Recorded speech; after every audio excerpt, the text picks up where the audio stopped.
We have more than 300 traditional finance executives, government leaders, and DeFi innovators across all of our stages today and tomorrow. So over 300 speakers. You're going to be hearing a lot of really great insights. Good morning, everyone.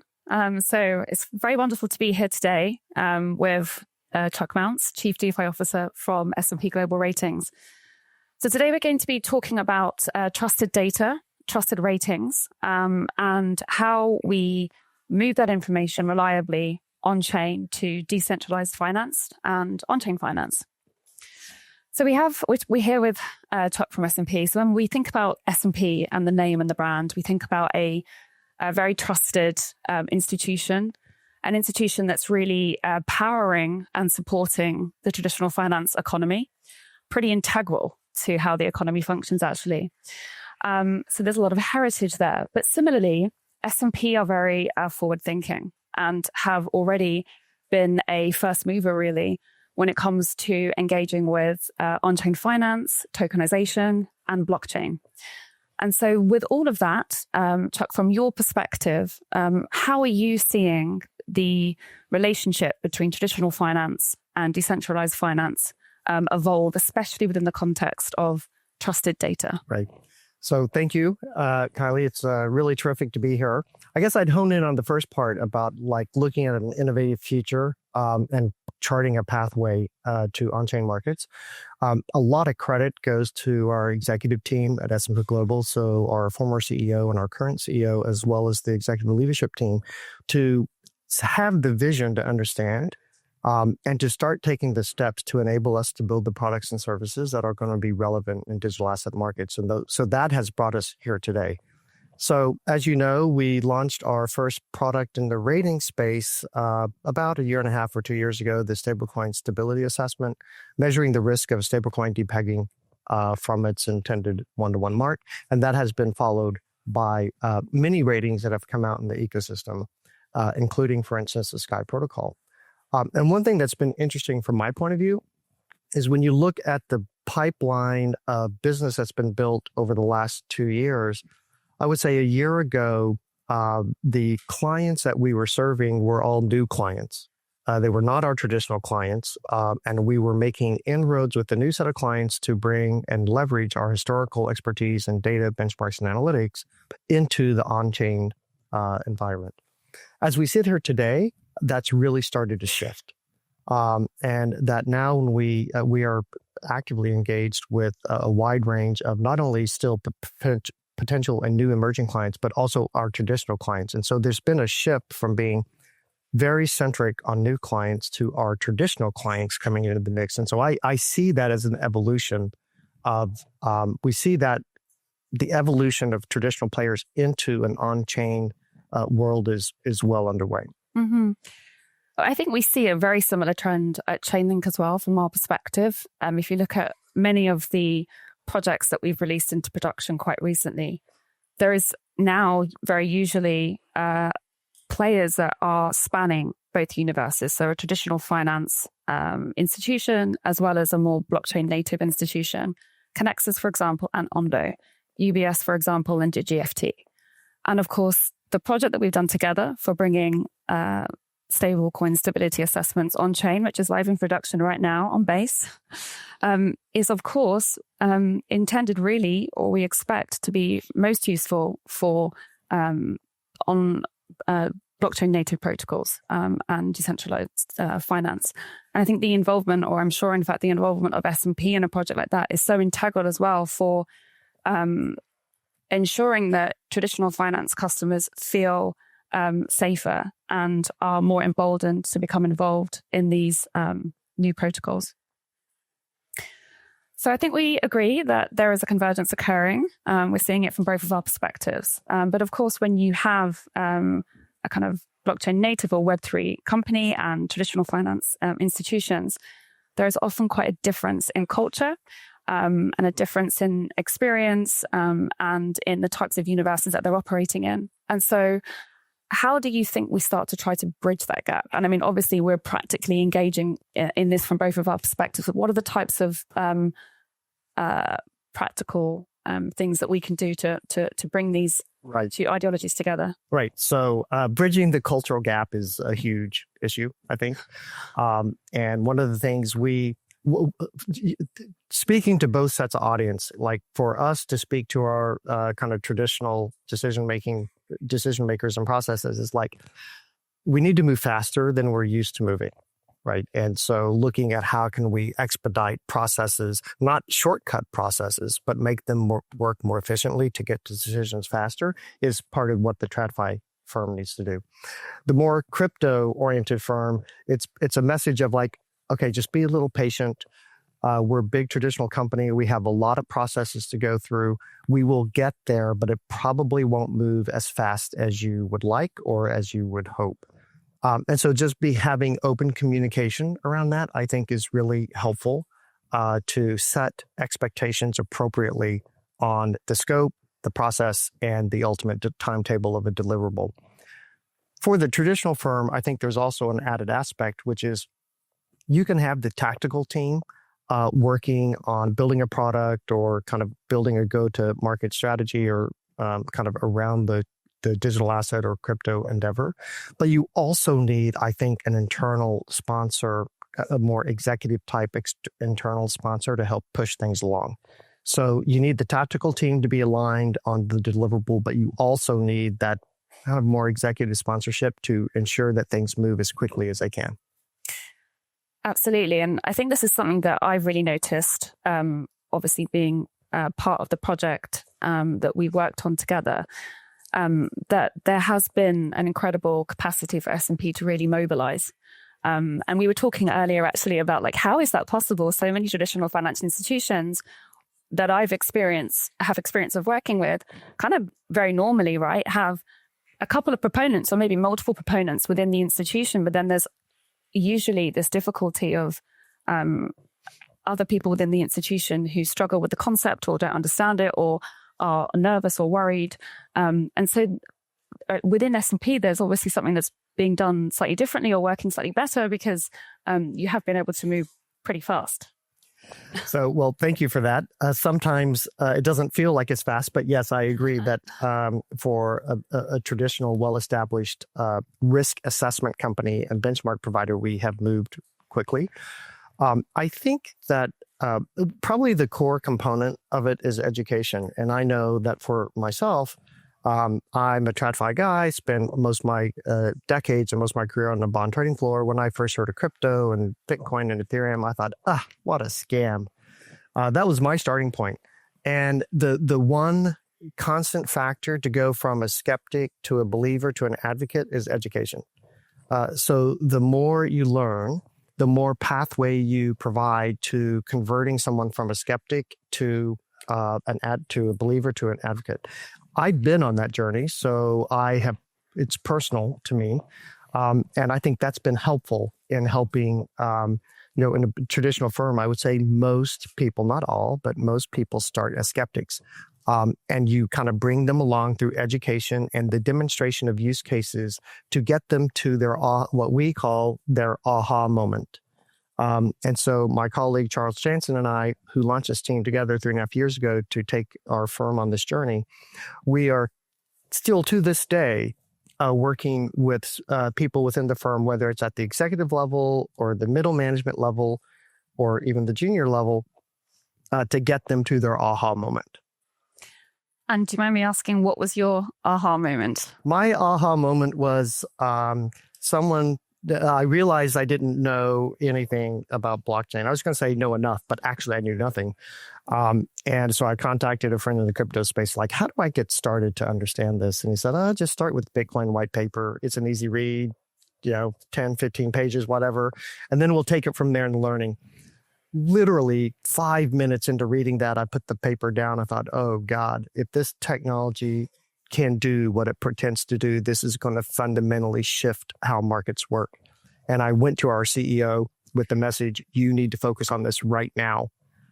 From that moment, all I've worked on is this.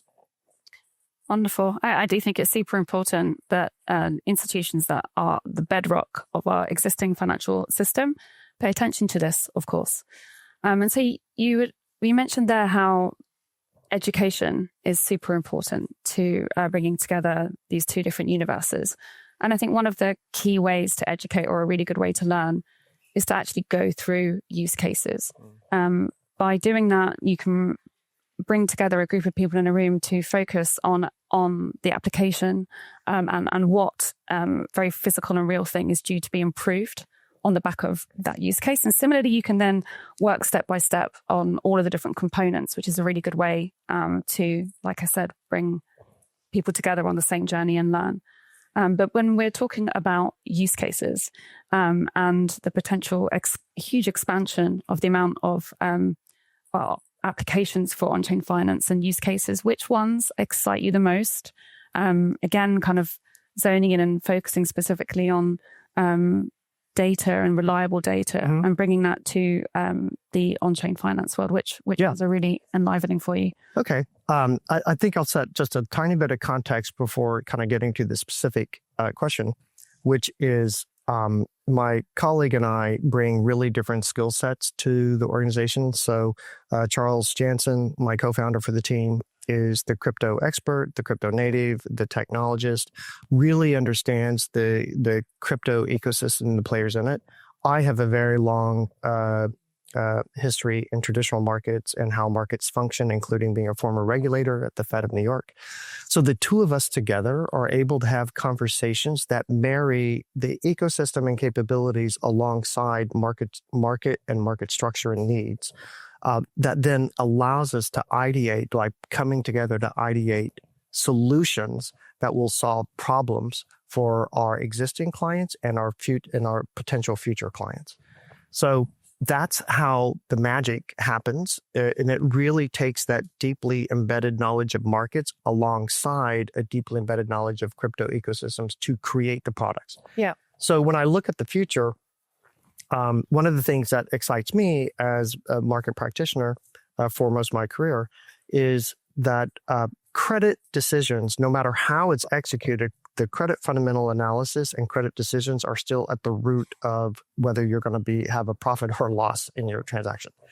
So when you look at, as data comes on chain and analysis goes from kind of lagged analysis to real-time analysis, what kind of opportunities that brings for investors to price risk better and to price it in a timely way. And when you marry the on-chain real-time data analytic capabilities with AI analytic capabilities, I think that the future of credit risk and the pricing of credit risk is going to be super kind of like the next gen and will really be advantageous for people in managing risk and lowering the cost of capital and enabling people to kind of manage their risk and their return portfolios in a way that hasn't been possible before.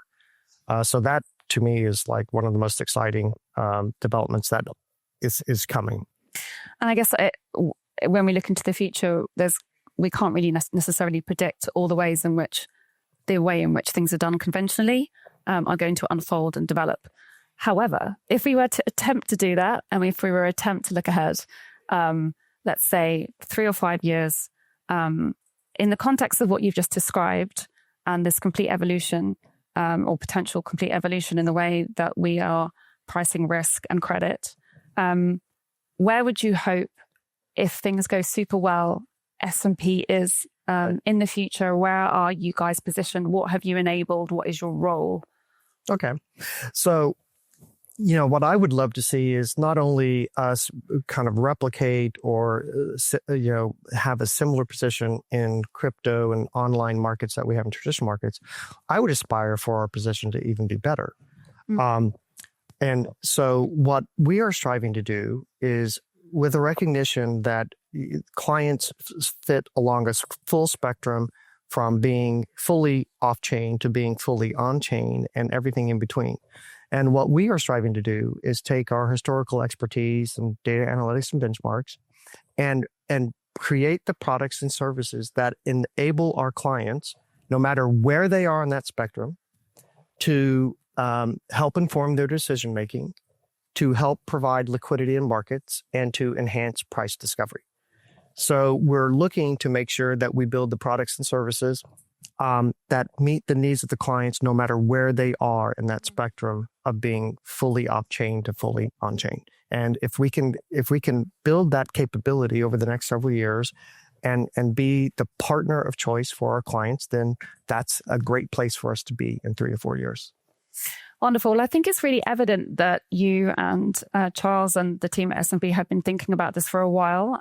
It's been an absolute pleasure to work with you and partner with you on the stablecoin project that we did recently at Chainlink Labs. And it's been a real pleasure to talk to you as well, Chuck. Well, thank you. It's been fantastic to be here. And we have very much appreciated working with you and helping really this initial stage of another benchmark for us of bringing our information and data on chain and helping unlock the capabilities in the marketplace as a whole. Wonderful. Thank you very much. Thank you. Let's kick this off. I mean, we all know that data is crucial for both decentralized networks and traditional finance systems. The current challenges we see in the industry include siloed data, inconsistencies in data, and varying latency profiles. This panel will explore how seamless on-chain data flows would look like, data flowing between blockchains and traditional finance, as well as how AI will enable real-time insights, automation, and improve decision-making. Chris, TradeWeb operates at the intersection of liquidity, data, and execution, one of the largest fixed income marketplaces in the world. It was announced you're bringing US Treasury closing prices on-chain via data link. Just this morning at 8:03, I was clicking through. Amazing. Thank you so much. Great work with you. How does bridging real-time on-chain data with traditional market data feed enhanced price discovery and transparency? Great to be with everyone, Frank. I hope everyone can hear. This is the first time I've had the headphones. This is a lot, right? New experience for me. We were really excited by today's announcement. And I think the ways that the data is super important to what's going on chain is, we have to have super solid data to foster the new things we want to do on chain. And so we were really excited to get the FTSE benchmark prices out for closing prices of treasuries. We're actually excited to now challenge and see what people do with that information, because to transact, especially institutionally on chain, you need a lot of precursors to work, right? So we're used to at TradeWeb just sort of getting an order and only worrying about secondary trading. And then we do an execution, and we still think that that will be super important, even in the on-chain world, that you'll actually be migrating for certain functions for what's the stateful information I need to see on chain, but then maybe I route to a trading platform to actually get a trade done. And then something's going to come back to the chain to statefully show, okay, what now happens post-trade? And so at each leg of what happens on chain, it's really critical that you have perfect data because you don't have humans in the loop anymore. That's right. So I think that's a really important concept, is the more that you want to do on chain with the whole pre-trade to settlement workflow, the better data you're going to need to power those chains. And so at TradeWeb, we really pride ourselves on having super high quality data for the markets we trade. And so now, that said, it's also, you have to think about what the knock-on effects are going to be, right? So our TradeWeb Treasury closing prices, they're benchmarked administered by FTSE, Kristen's organization. And so we think that's a perfect closing price to use for a lot of different functions on chain. But we're actually going to have to see, once that happens out there, does the mechanism itself have to adapt once it is on chain and once you're doing more with that, which I think is going to be a super interesting evolution to witness. Amazing. Yeah, and you mentioned the loop, the data that flows through cap markets, and obviously now also on the blockchain. That could be described as a data continuum. And I want to throw it out to all my panelists here. How do you find the context of the concept of a data continuum in the context of cap markets, and why does interoperability sit at the center of it? And yeah, I know. I'll start. When I think of data continuum, I think of it as being the seamless transition of data across the life cycle of trading, life cycle of capital markets activities, from issuance to trading, investing, clearing, settlement, and post-trade. and the ability for data to just move unbound by systems and cutoff times and sort of regulatory barriers or cross-border barriers. Challenge is that just doesn't happen. For all the years that I've been in the capital markets, which is getting to be about 4 decades now, that ability for data to move across the life cycle events is just something that is, in point of fact, not seamless and not real time, and challenged in doing it across systems and across borders. It's defined by separate duplicative operating silos in between all of the organizations that are touching that data or using that data, whether it's someone that's an actual owner of it or an organization that is serving as an agent or as a services provider to them. So the reality is it's fragmented, it's siloed, it gets broken up and appended and changed, and entire industries exist to do nothing other than reconcile that data over time. What interoperability does is it restores that continuum. Maybe it enables the continuum where it never previously existed, but it restores that data continuum by allowing data to move with a level of certainty and accuracy, and I'm not sure if the right word is agreeability, meaning that the parties that acted on that data or own that data have agreed it to be factually accurate and correct. And that's what interoperability does. It breaks down those separate duplicative silos, allows for data to flow seamlessly across whatever the transaction may be, but ultimately end-to-end across all types of capital markets activities. I'd love to jump in on this one. We also had a press release that went out on Monday that we're now working with Chainlink to get all of FTSE Russell's traditional data on chain. Long time coming, very, very excited about this. And it plays into all of this interoperability discussions that we're having. And I just always think about, like, when a friend of mine will ask, well, what do you actually do? I'll say, I'm a financial plumber. We're moving data around, right? And it's really hard because everybody has legacy systems that are different. And I think we also all know when you're blending TradFi and this new world that we're moving into, we're going to be in a multi-chain world. So how are these different blockchains going to talk to each other? This plays into interoperability, but I think a lot of the solutions will come from getting our chain or our data on chain with Chainlink and kind of figuring out where the standards are going to be set. Is there a blockchain where you're going to say, hey, I want the Russell 2000. Where am I going to go find that? And will that blockchain then talk to the next blockchain for whatever application it might be? We're all figuring this out together right now. So I think it's super exciting, and we'll just see where this goes. Interestingly, this continuum for us is really, as Kelly mentioned, like specifically, how do you link up various pieces of the workflow? And so, one of the things that we were really interested to be involved in the last few months is tokenizing treasuries to then be able to do repo on chain. And this is mostly happening on the Canton network, but I think there, to Kristen's point, it's going to be a number of different chains that have to interop and connect for various functions or for different reasons. Like, I need super high performance and high transaction or data flow over here. I need privacy and local scalability over here. So, we're really interested to see how that comes together. But, I think we're at this point now where we have really practical production use cases for clients that need to do new things. And so in this case, we were excited because it's actually crypto liquidity providers who want to tokenize a treasury. And then actually it's an existing piece of collateral that sits with their prime brokers today, right? So these aren't new digital forms of collateral, but how can we get that collateral awake on chain and then service our funding needs with a stablecoin?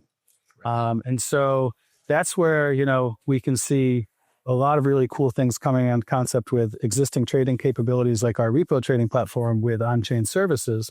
But I think as that evolves and you start to think about collateral with clearinghouses and exchanges and your prime broker, you need to mark all those instruments in real time too. Right. So that's where I think we kind of come back to, well, what are you going to use? And so it's got to be pretty specific. It can't be some new market. It has to be something that kind of has the legacy heritage of all the liquidity in the marketplace. Mm-hmm. And so that's what we think there's real use cases going on now. And that's what I think we're just at the super beginning of that evolution. Thanks. Reza. Perfect. Thank you. So first, before I start, I think Deutsche Börse as a company is a brand not so well known. There are a lot of brands beneath it, like Eurex Derivatives Exchange, EEX, the Energy Exchange, together with a Nodal, which is also active here in the US. We've got Stocks, which is also an index provider like FTSE. We, of course, have the cash market with equities in Germany. And I'm responsible for actually distributing and commercializing all of these data assets within the group to the capital market space. And I think if we think about data continuum, for us, of course, these very, very different asset classes is one topic that is very, very important to have in mind because they are very, very different in customer needs, in the way also latency works, and also in the way that our partners interact with us. And I forgot 360T, our FX platform, which is really, really important in that context as well. And for us as Deutsche Börse, if we think about digital assets and also data continuum, data is always a seed for many of the capital market operations that we have. From issuance to post-trade, everything is in some way connected because, as you said it, data is the key ingredient to make this flow correct. And that's also why we spend in the TradFi world millions and billions for reconciliation and cleaning and the plumbing that actually is necessary to get things right. And maybe for me, if I think about this data continuum topic, specifically in the connection of our works with Chainlink, is that Deutsche Börse has now a real ambition to become a real player in this digital ecosystem because of the investments that we've been doing from issuance, as you said it, to trading, to clearing, to custody. And with, for instance, Clearstream also being part of Deutsche Börse, which is a big post-trade player, and in crypto finance, also a company which we acquired a couple of years ago, being a custodian and broker in the crypto space.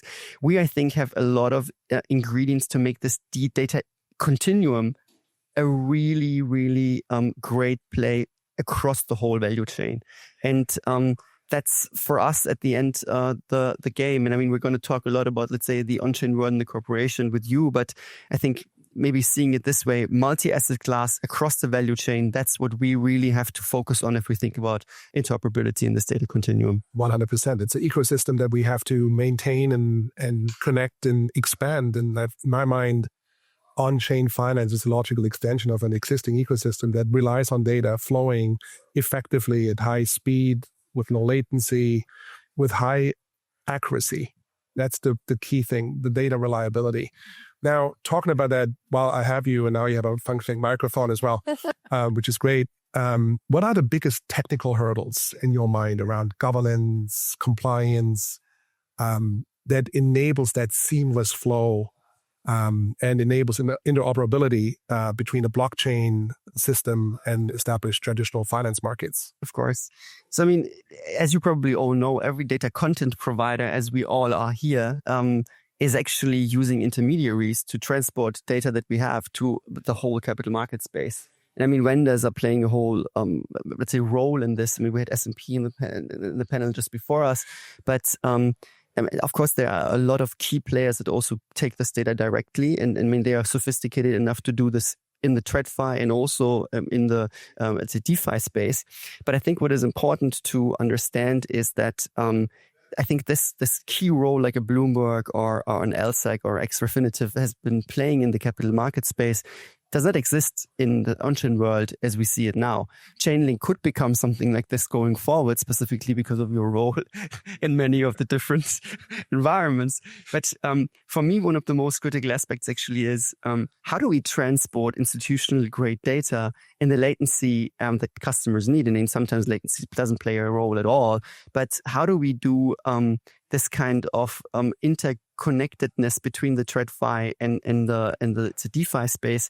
And there, it's actually not so easy. I mean, we see it now with Chainlink. How do you transport the data? It's still the classical routes, the cloud, and we need connectors. You need to pull it from somewhere, need to track it through your nodes, and then publish it somewhere in the on-chain world. And then there is the topic, which blockchain, because I mean, you're not everywhere. So I think for me, the main topic is that interoperability will be really, really hard to actually establish because we've taken a lot of decades in the TradFi world to make this work smoothly.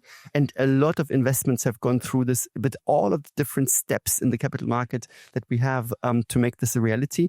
And I sincerely believe that it will take at least 5, if not 10 or 15 years until we have this TradFi, DeFi interoperability, which we have so seamlessly experienced in the capital market space. And I really hope that you will play a key role in this, because the smoother this interoperability works, the better also the use cases that we have will take fruit. Yeah, it's our ambition to be that tech layer that enables that seamless data continuum, pun intended. Now, going back to another really important part of like the world of traditional finance, the world of indexing your investments against benchmarks, index construction, benchmarking, another area that relies on accurate standardized data. And FTSE Russell is one of the most renowned platforms that does that. So how does on-chain data impact the way FTSE Russell approaches the digital asset indice market and the according analytics? Yeah. Kristen. I just want to start and make sure everyone knows what we're doing in the space. So FTSE Russell has been calculating 500 crypto prices since January 1st, 2019 in real time, and we have official hourly fixes that are used across the world. It's been fun. I can't believe we've been doing it for 6 years already. And then the other side of our business is, of course, our TradFi index series. And you would know names like the FTSE 100 and the Russell 2000. And where we're spending a lot of our time today is in this full chat about tokenized funds. So if we're going to start seeing our traditional clients who are asset managers who license our indices to run financial product, they really want to start doing this in a tokenized world. So they'd like our index data there, because if you are in this permissionless, trustless environment, you need to know that really is the tokenized version of the Russell 2000, and they're tracking the benchmark, because that's what your management fees, which will still be wrapped up in these tokenized products, will be paying for. So we're working again with Chainlink to get some of our data into these different environments where you're seeing these tokenization platforms come up. And then we're doing this idea of a proof of index so that you know the value really is the value of that tokenized product. And I think that's fantastic. Big steps. I think everyone here probably also heard that BlackRock made that announcement that they plan on tokenizing all of their ETFs. So what happens for everyone sitting on this panel is we have to figure out how do we get our pieces, in line. So when they want to do that, we can do it all really quickly. So. Awesome. Yeah. Thank you for that. And again, it's going back to data enabling an ecosystem and its expansion into like different use cases that exist on-chain, off-chain, and they're interoperable. So talking about that, Kelly, now a question for you. Sure. Digital asset has long focused on interoperability through DAML and shared ledgers. So what lessons have you learned about enabling data portability and consistency across networks without sacrificing privacy or control, which is obviously a key element of traditional finance? Oh, yeah, for sure. So we've been at it for 10 years. So many, many lessons. We can probably spend all day talking about it, but I'll share a few that are sort of headline thoughts as we have built out DAML and Canton, the network that actually uses it.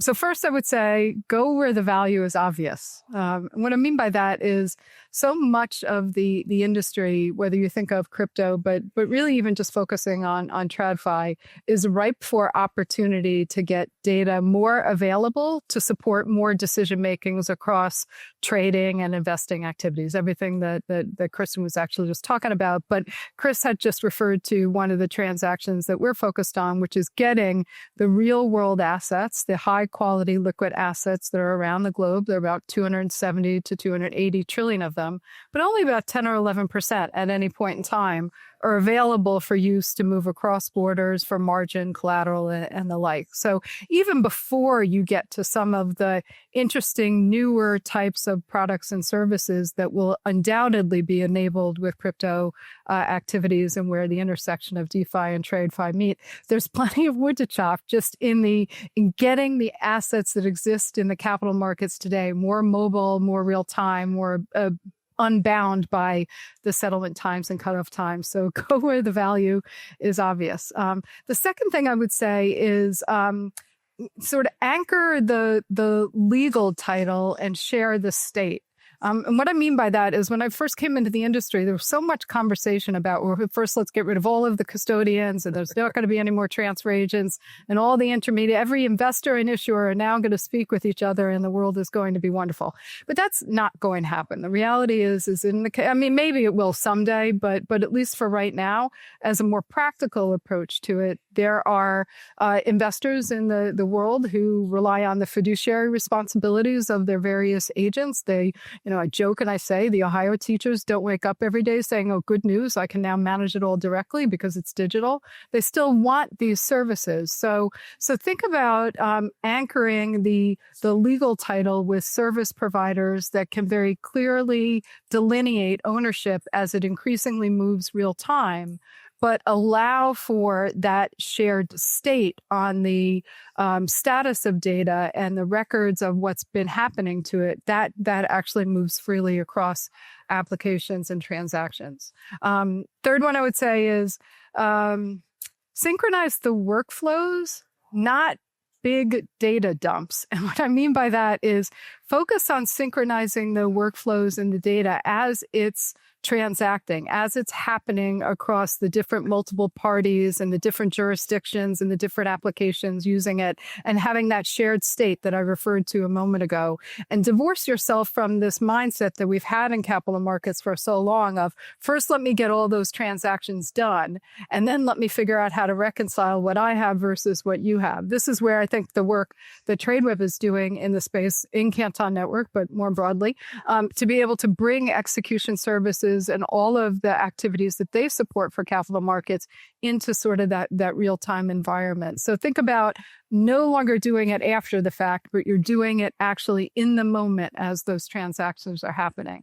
And then the last thing I would say is, federate the control and then have selective disclosure. What I mean by that is none of this should open a world where everybody sees all of the data and who are making those transactions. I come from the securities financing space, and I can tell you for sure there are no prime brokers and no banks out there that are willing to disclose how they are managing their balance sheet and balancing the checkbook in their own organizations. So you need to think about having a network that allows and preserves the privacy and the sovereign control around the creation of applications and the ability to onboard clients, but have it be that the whole workflow is improved by allowing for the selective disclosure of data and the rights to act on that data to the parties that are entitled based on some form of legal agreement. So I could go on all day, but I'll stop. That is awesome. And we're also approaching crunch time. So one of the last questions for you, and we have to keep it short and punchy. A panel doesn't really constitute being a panel without AI in the mix, so we had to bring up AI. It does play a larger role in the financial data space around analytics, and so what opportunities do you see and what risks do you see around AI and combining on-chain data with AI-driven decision making? Great question. And I might real quick just extend from Kelly's point. I think what I hear you describing, Kelly, is this expansion of the idea of what is a transaction. Because it used to be, good way of putting it. What is a transaction is maybe agreeing to a trade or maybe the final settlement. But I think what we're finding is blockchain allows you to really expand the aperture for all these other things that are actually transactions. Even the origination of a security, say a much less liquid security, is actually just all these different steps you have to go through to get multiple parties to agree that that step is good to go. Those are all transactions, and they can all be represented statefully on blockchains. I'm going to use there you go. Lots and lots of transactions occurring, and all the data that gets generated on those. AI is, I guess, back to that human in the loop concept. For TradeWeb, we've been talking about and leveraging AI and machine learning for decades now. And, both in our pricing as well as in our execution protocols, where increasingly, if it's a fairly small size transaction, you want to route that automatically, get it to the right liquidity pools automatically, get the execution done automatically. So we're already seeing AI kind of take over more and more of that. But it's super important that you always have a threshold, that there's no hallucination. This transaction data afterwards looks just as good or better than what you would have gotten before you leverage machine learning and AI. And, again, I think that concept of the more you take humans out of the loop, the higher the standard has to be on all these checks you may have to do. And so that's where I think, it'll be interesting to see how AI quickly or doesn't, not quickly takes over a lot of the, sort of transactions that we see on the platform. We actually think it's going to take a while. We think this is quite a space where the bar is so high already for quality of execution that, AI definitely has an impact, but it will happen over time. But that idea that, you need the data to be perfect, and you need like a lot of the statefulness of chains and what they offer to safely proceed with how AI can impact what we already do. The bar is actually quite high, and, that we have to jump over. Awesome. Kristen. Okay, so I'm sure, because this is a crypto conference, you have friends who still don't believe in crypto, but they definitely believe in AI. And sometimes when I'm having that argument, I'll say, okay, so do you believe in AI agents being, a thing that everyone will have in the future? What if they need to go buy things for you, even a plane ticket? They need crypto to be able to do that, because an AI agent doesn't have a bank account. So I think that is one of those cool things where the AI world and crypto are like crossing over, and people are getting it because they're like, oh, I get that. Okay. And we do have a crypto AI index. It's one of my favorites. And then lots of public announcements today, but London Stock Exchange is working with Anthropic, and anyone who's an enterprise data licensee of all of LSEG's data can use the Claude AI agent in our environment. Of course, it's locked down. It's a baby step. It's not on chain, but we will get there. I think it's a great, okay, we're making strides. It's all these little things that somebody might say, it's not quite, what we were hoping for, but you have to start somewhere. And then one last thing on AI. I think it will be really interesting when you take TradFi data, like a PE ratio, and then you combine it with some sort of behavioral finance kind of signal that happens in real time. And that's only enabled with on-chain data. That's really quick. And then all of a sudden you're making more precise investment decisions in real time, but you need both pieces, and it kind of comes full circle back to the interoperability, but it's really exciting time. Amazing. Holly. I'm a mathematician, so I've been working with AI for a long time. And also Deutsche Börse Group, we are, of course, doing this. And let's break it down to what you just said. I think there are two areas where AI plays a big role. One is really in the area of decision-making, of what to trade, when to trade, and how. And then the other one is actually maybe in the area of market surveillance, to see that everything works in the risk space, so controlling all of this. But I have to say, if you really think about us as market infrastructure providers, or also market infrastructure on chain to actually do these transactions, many of these are actually process and rule-based, and AI will potentially not play the biggest role to actually get this going. It will be the people interacting, let's say, on chain to make the decision to trade, for those that need to control this environment to potentially see if there is some kind of fraud, because there is always something being possible to do in the risk management space, where I see the biggest applications for AI really making sense.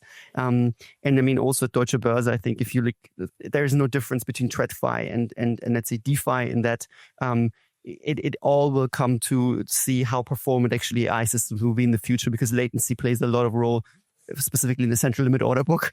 And until AI reaches that, it will take some time.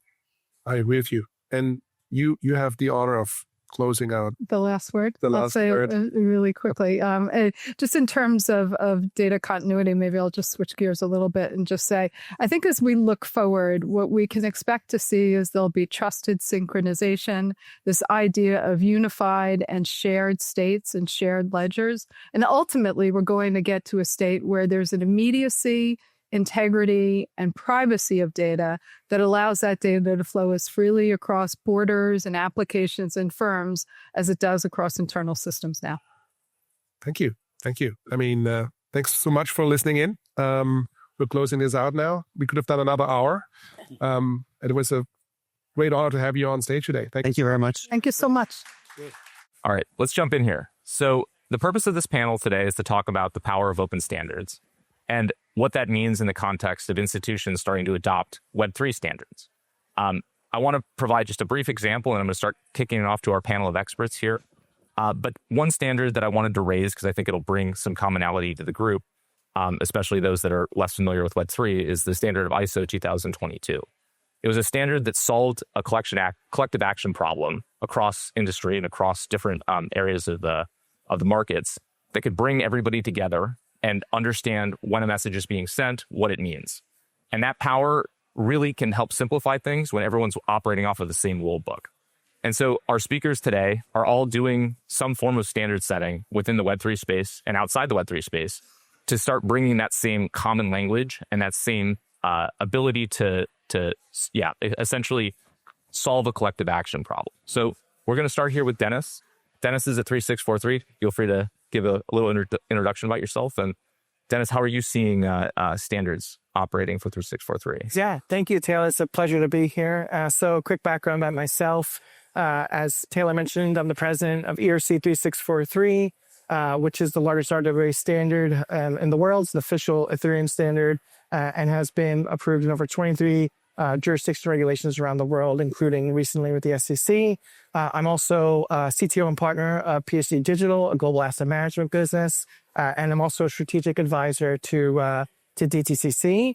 And to answer your question, Taylor, standards are exploding. We're seeing more and more standards come out of blockchain and start interacting with traditional finance standards, and we're just beginning to understand what all that means. So it's a pleasure to be here with you. Great.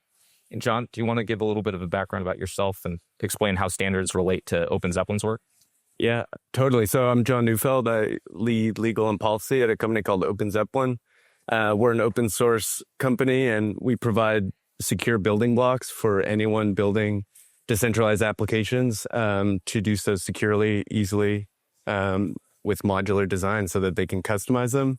And yeah, we're seeing tremendous uptake from financial institutions with, these building blocks that we created close to a decade ago. And it's really cool to see some of the largest institutions seeing kind of the security benefits and especially the interoperability benefits of using standard implementations that allow these financial Legos to be created and all kinds of new value to emerge on chain.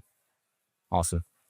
Redwan, I wanted to ask you about Enterprise Ethereum Alliance and kind of how you're seeing standards adopted by your members, and just give a brief background on kind of what's happening over at the EEA. Yeah, so the Enterprise Ethereum Alliance is an industry group representing Ethereum and promoting Ethereum to adoption for large enterprise and institution. And so a lot of the work that we do is maybe less on a technical level now, but more on a framework to facilitate and educate institution and organization for how they can implement Ethereum. Ethereum is becoming a general standard. We have the EVM, ERC 3643. We have also ERC 20. Those are names of different tokens and I think our role is really here to bridge the two worlds of Ethereum, best in class with also the institution.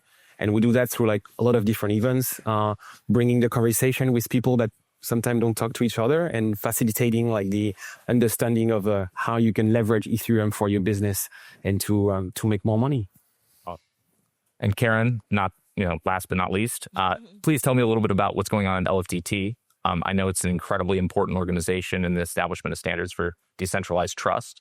You want to give me a little bit of background on yourself? Yeah, absolutely. Thanks. So I lead the ecosystem and strategic initiatives at Linux Foundation Decentralized Trust. We are part of the Linux Foundation, which hosts open source code in a variety of technologies, but we focus in the decentralized space, hosting the communities, the developer communities, and the enterprises that are working to build on top of and collaborate on decentralized technologies. And we also, within our purview, focus on open standards.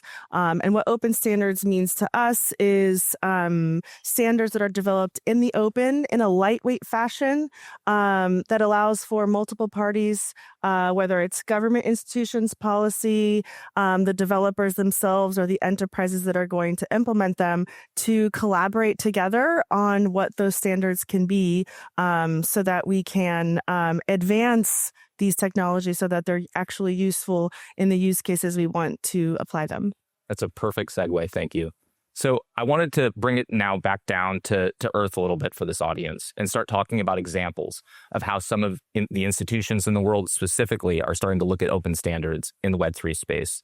And because each of you guys sit in different kind of verticals within the market and within your membership is very diverse, I want to hear a little bit about what kinds of implementations and examples you guys are seeing, each of you. And I think we'll just run down the panel the same way as before. So Dennis, is there an example you can think of maybe for 3643? Yeah, absolutely. So as you know, DTCC is one of our flagship members. And they are totally transforming what it means to be a depository in this new regulatory environment.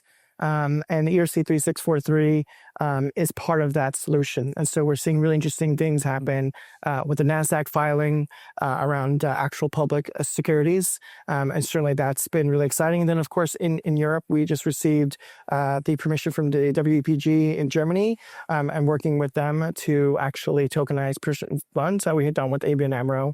And even across my firm, PSG, we're continuing to develop assets with Goldman Sachs, launching a large sustainability asset this year with it in the US. So a lot of work done at 3643, much more to come. You gave me a lot to work from there, so I want to double click on a couple of these items. So maybe first for the audience, could you give a little bit of a background on what 3643 is as a standard and how it gets adopted? Yeah, so it's a great question. So 3643 is a canonical token standard. So the same way we think about ERC20 for fungible, 721 for non-fungible, and all the different ones, 3643, believe it or not, is a final token standard. And what it attempts to do is what we call permission tokens. It's a special use case where the tokens need certain control, certain identity, and certain rules to function. And these are to meet regulatory, compliance, or operational requirements. And they can be put across a variety of contexts.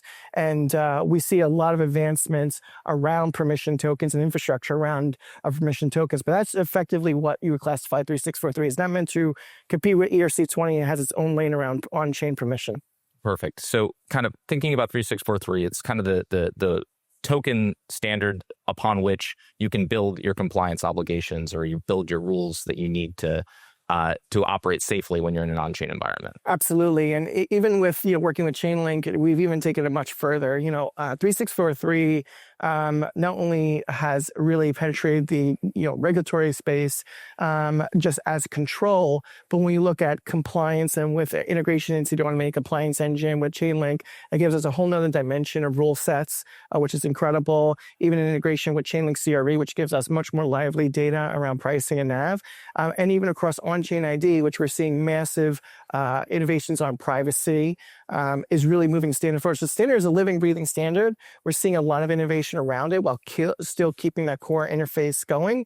And that's very exciting to see. And that partnership with Chainlink has been tremendous for us. Oh, that's awesome to hear. I want to continue moving on here. So John, now they've got a token. There's a token in the market someplace. Maybe it's using 3643 standard. Now it's going to start interacting with different on-chain systems. How does Open Zeppelin kind of come into play in your mind in terms of those standards and the things that you guys develop that are so important then when the token is actually out there and operating on chain? Yeah, I think it's a big role we play is actually to review code when it's deployed, when it's upgraded, and to ensure, hey, does it meet these widely adopted standards like 3643 that enable interoperability and also tick all the boxes various counterparties and intermediaries and applications need to know that, hey, we're operating this application, in accordance with our regulatory obligations, compliance obligations. And I think, what we want to ensure is that that's done securely and those standards are met and that folks, are able to easily diligence those counterparties and use things like automated monitoring tooling, NAV calculations, and they have out of the box open source tooling to be able to automate along the chain and really realize the benefits of blockchain technology and, increase the velocity of those assets and increase, the assurance that, hey, this can fit within a vault that can automatically rebalance across protocols, earn yield in new ways, give me a better, or I would say maybe a more narrow spread on the risk-free rate or whatever it may be. And I think, ensuring that interconnected web of financial applications all work seamlessly together and securely, and those assets are safe. You're getting those benefits, while ensuring that, hey, I can ultimately bring back my asset. I don't totally lose custody over it. I know where it is at all times. It's visible, transparent, on chain. Oh, no, it's great. And I think one of the pieces that you mentioned there is just the open nature of a lot of this. So many of these smart contracts are living on public blockchains where the code is transparent to users of the platforms, and is also something that where it is, formally verified and you can actually look at the code itself. How do you see, just as a bit of a follow-up for you, John, how do you see the importance of that open nature of the code often on these public blockchains playing into the security model? Yeah, I think, transparency is huge. And I think often people think, oh, open source code or source public code, red flag, I'm a lawyer. So often that's the initial reaction when folks think about open source. But it's kind of counterintuitive, but we've seen institutions actually prefer open source in many cases, because the cool thing about it being out there in the open is there are thousands of developers building with it, tinkering with it, some with good intentions, some with bad intentions trying to break it. But, after a decade, if it hasn't been broken, it actually has potentially greater security guarantees than novel closed source code that only a handful of folks have looked at, right? And so over time, I think, blockchain is emerging as arguably a more secure platform in that regard. And the interesting thing about open source is anyone can pick that up and use it based on the terms of its license. It's not like SaaS where, folks here might know what a procurement process in an enterprise or a regulated institution is like. That's months long. You have to have a really strong use case, whereas open source, you see it out on chain, you can take it and start building with it. So I think it actually allows people speed to market as well. That's great. Thanks. Redwan, I wanted to ask you a little bit. Before we came up on stage, you mentioned that there's a tremendous amount of collective action problems being solved for the L2s in the Ethereum ecosystem. I'd love to hear a little bit more as we kind of zoom out. We've gone from the token, we've gone to the smart contracts it's interacting with, and maybe now we'll go to the blockchain itself. What are you seeing at EEA, and how are those groups working together to establish common ground? So one of the new members that we have this year, in addition to having, ERC-3643, Chainlink also, LFDT and some others, is L2Bit, for instance. Like L2Bit has been like a tremendous partner to help formalizing what it is to be actually part of the Ethereum ecosystem and what it means and how to translate that technically. Part of the work that we do now is really translating that very technical work into language that can be understandable by enterprise and institution. And so we do that by really engaging with different either rating agencies or people doing some work in that space to transform the language. A lot of the work that we do is really I would say not on the technical level, but make sure we have those different technical standards being part of our organization. So we know where they are and we can talk about them, but really having some language that can support the understanding of the institution. Part of also the work that we do is, for instance, working with some of our members to explain what are the privacy solutions that they have, from what framework and how you can implement those. Because one of the advantage but pitfall of the Ethereum ecosystem is that we're very engineering focused. And so sometimes it can make this a little bit difficult to get into and to understand, because explaining the power of a KZG commitment to someone doing some digital asset trading is a little bit of a far-fetched, even for me, I'm not a cryptography expert. And there is some of those primitives sometimes that are so complex and very almost counterintuitive, because the cryptography can achieve things that are almost magical. We say when you cannot explain the science, it can look magical. And that's how I feel sometimes. Say, oh, okay, so it's working.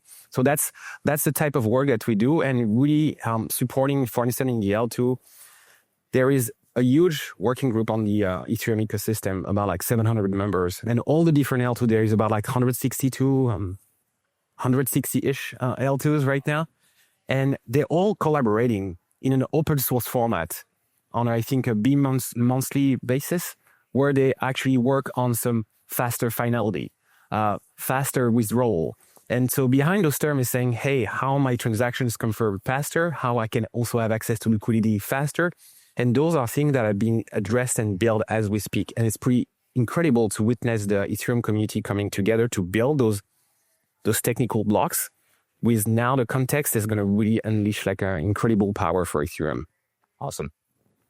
All right, Karen, I've got one for you too. And this is, I think, building again off of what we just talked about. We have the chains, and now we're going towards even a broader group, which is now talking about all of the various different types of applications and finding standards for those applications that can start to be stretched across, every single ecosystem, whether it's Ethereum or Solana or many of the other blockchains, permissioned or public. What are some of the things you're seeing on the application side that industry is adopting, and how are standards playing into those? Yeah, I think one distinction that I want to point out about the code that we host and the standards that we host as well is that, it's we are a neutral foundation. And so what I think institutions are really looking for is they're looking for trust at scale. And they're looking for frameworks that are open, auditable, and interoperable. And an open standard framework that's hosted at a neutral foundation allows for that trust to develop, because you have you're avoiding the vendor lock-in. You've got very open licensing, like Redwan just mentioned, and so that really allows a standard to reach network effects. I think what we all might like to see is something akin to the TCP/IP framework of the internet. Why did that become such a foundational element of the internet? And it's because it was something that was very open, allowed others to participate. It was very implementable, and allowed for those, then when it was adopted, allowed for many different applications to develop. And so, some of the standards that we see happening with that model in mind, that we see institutions using and adopting are the Trust over IP framework, which is a layered architecture for verifiable credentials and trusted data to move freely across jurisdictions and sectors. And so there's regulators involved in that project that we host. There's many different financial institutions who are looking at implementing verifiable credentials. We also host a project called Hyperledger and Non-Creds that's been used widely in the credentialing space as well, in particular with the government of British Columbia and Canada, in order to credential their different company licenses for, for example, registration for a company, or for licensing a business to sell alcohol, for example. All that's been credentialed using a non-creds, and they've been heavily involved in that process. So I think when we will see more of these applications because of the network effects of an open collaborative environment. Totally. I wanted to ask also just about an application specifically that I'm kind of close to my heart, which is Hyperledger Besu, which I think has now changed its name a bit.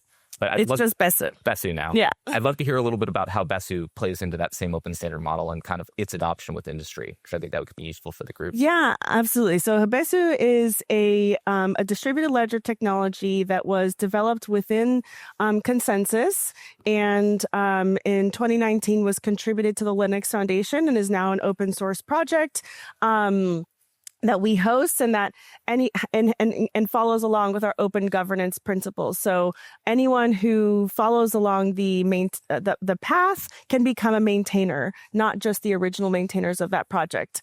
And so that's what allows for the decentralized aspect of how that code continues to develop. And Besu has been widely adopted in the financial space for a lot of the institutions that you see doing tokenized securities, tokenized bonds, some digital currencies.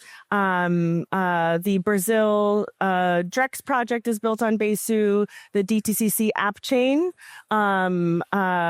is built on Besu. So is Citi Token Services, HSBC's token solution as well. And so that's an example of where it's not a, Besu is a code project. It's a DLT that is an important part of the Ethereum community. It actually services about 16-17% of Ethereum mainnet as a client. So it's not a standards effort per se, like Trust over IP is, but it's an example of how when you have something that's built in an open community in a neutral home with that sort of open licensing, we do Apache licensing at the Linux Foundation, that it can become a default standard, just purely by the fact that it's being widely used and adopted due to those characteristics of the code project. So there are many ways that standards get developed, both formally and informally, I guess. Awesome. Yeah. Thanks. Okay. I wanted to throw this one up to the group a little bit more. This is a kind of a question for you to prognosticate about what you see is happening in the future with respect to these standards and how they're adopted by industry.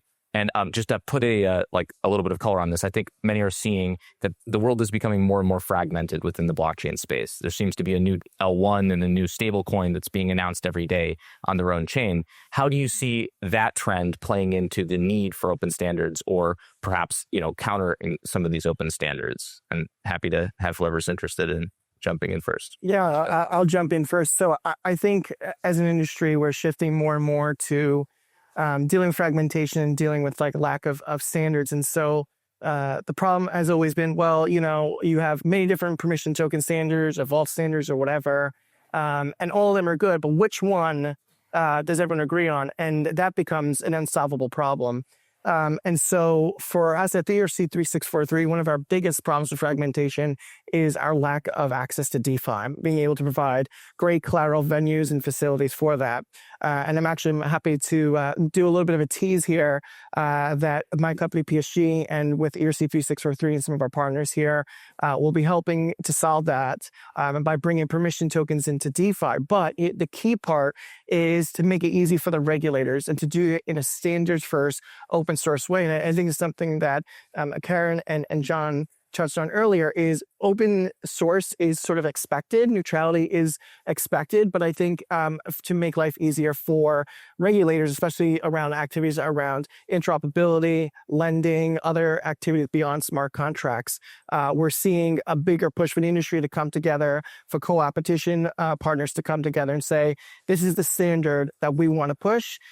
We think this is the best means to do so. And this is the way that everyone can do this activity under a certain regulated activity. And that gives the regulators the ability to say, okay, we want to push this forward, industry forward. You're making it easier for us to come around standard for a practicality matter, say, this is actually one of the ways you could do it. And then, of course, by open sourcing it, then everyone can build their own version or own twist on it and still continue to contribute innovation. But the fragmentation is very real for 3643. It's real for other activities we do in the industry. And so the encouragement that 3643 is taking is we're more focused on, as Karen says, open standards, sourcing open standards from communities and helping different standards, even standards that might be considered almost competitive to the ERC 3643, help and achieve final status so they could actually come to market. That's a key tenet for us at ERC 3643 and for our partners, is that openness and fair play to the market. So what I'm hearing a little bit there is you think that in some ways it is who's first and who's able to solve the problem maybe most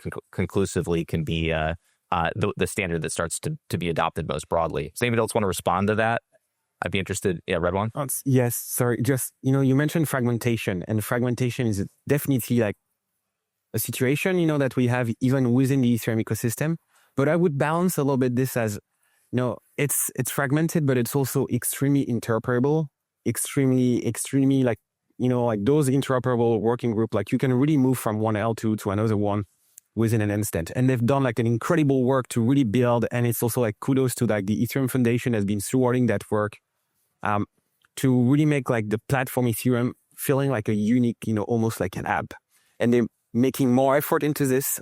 They release some new RFPs when they want to really push more that vision, meaning you can have something on Arbitrum and then something on Polygon and something on Zik, I think, and they can really communicate and have access to all that ecosystem and liquidity in one instant. And I think that's what is going to really unlock. When you talk about all those different L1 popping up every day, I think it's part of it's actually a good thing, because it's mean people, sometimes you need to go and build your own thing to really get the grasp of what it means. And when they want to become a L2 on Ethereum, we have some tools and things to be done.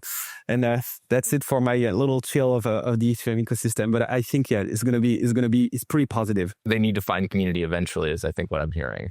They'll go out there, they'll go and find their own way for a little while, and then they'll realize that there's some other people around who might be able to help. Want to add something? Yeah, I think that there's been a lot of fragmentation since the beginning because it's just been this Cambrian explosion of innovation, and that is a good thing. And I think maybe there's all along the way as we continue along this sort of Web3 evolution, we're going to probably have little Cambrian explosions that fragment different aspects of the space, right? And then we come together.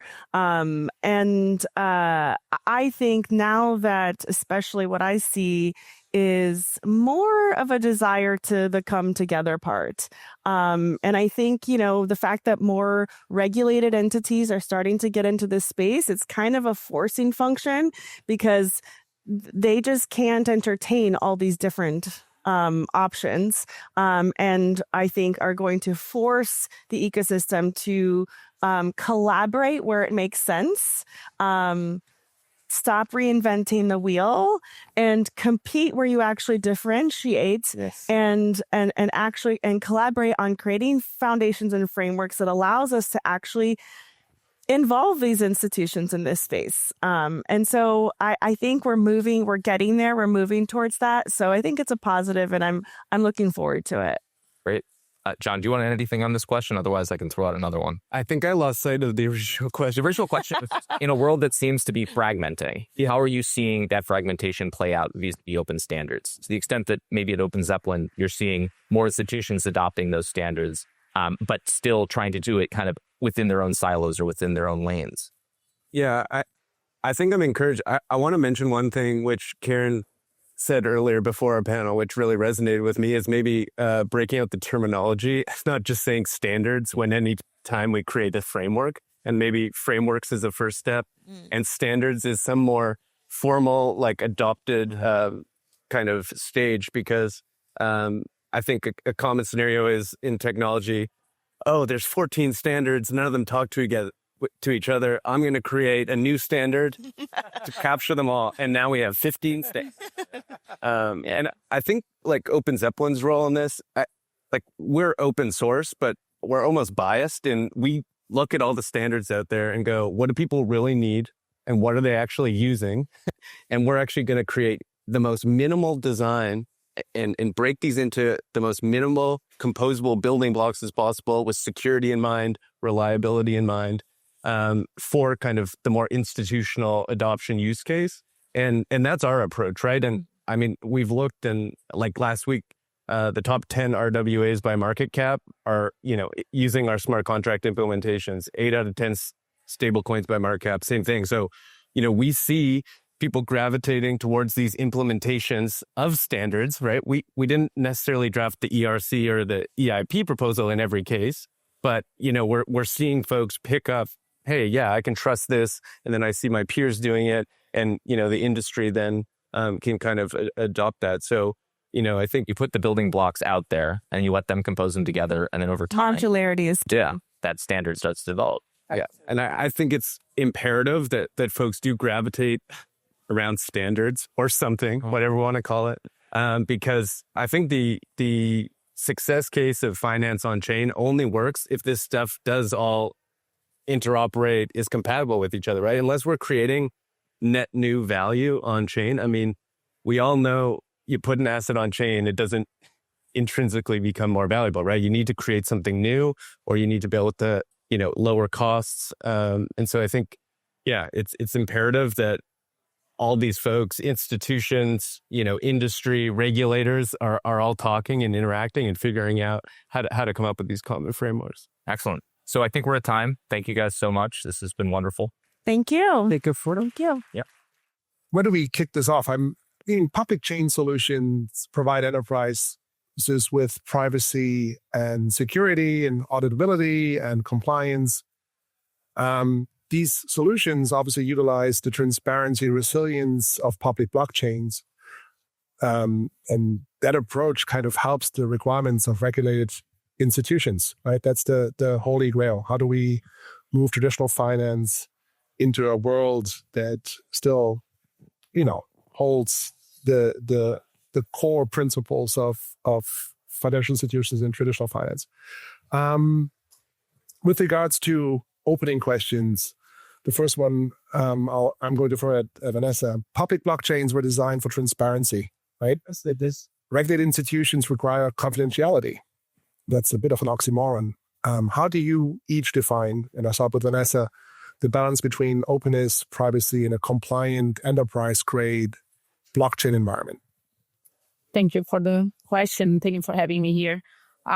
So for me, they are not opposite forces, right? We have to work together, and we should keep the settlement and just make sure that the consensus to ensure that it's going to happen. And then everything that is private go to the layer 2. So for me, that is no issue on privacy if you keep the architecture clean and you work on the governance side of it. Yes. I believe that by,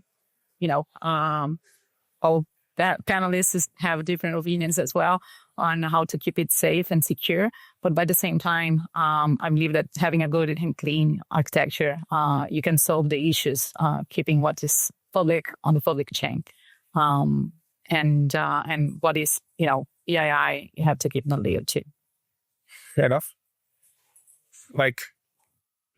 Yeah, I think it's fascinating because I think it's a totally evolving topic, and working in a regulated institution, when we talk to our regulator, they don't really have a clear answer to this question.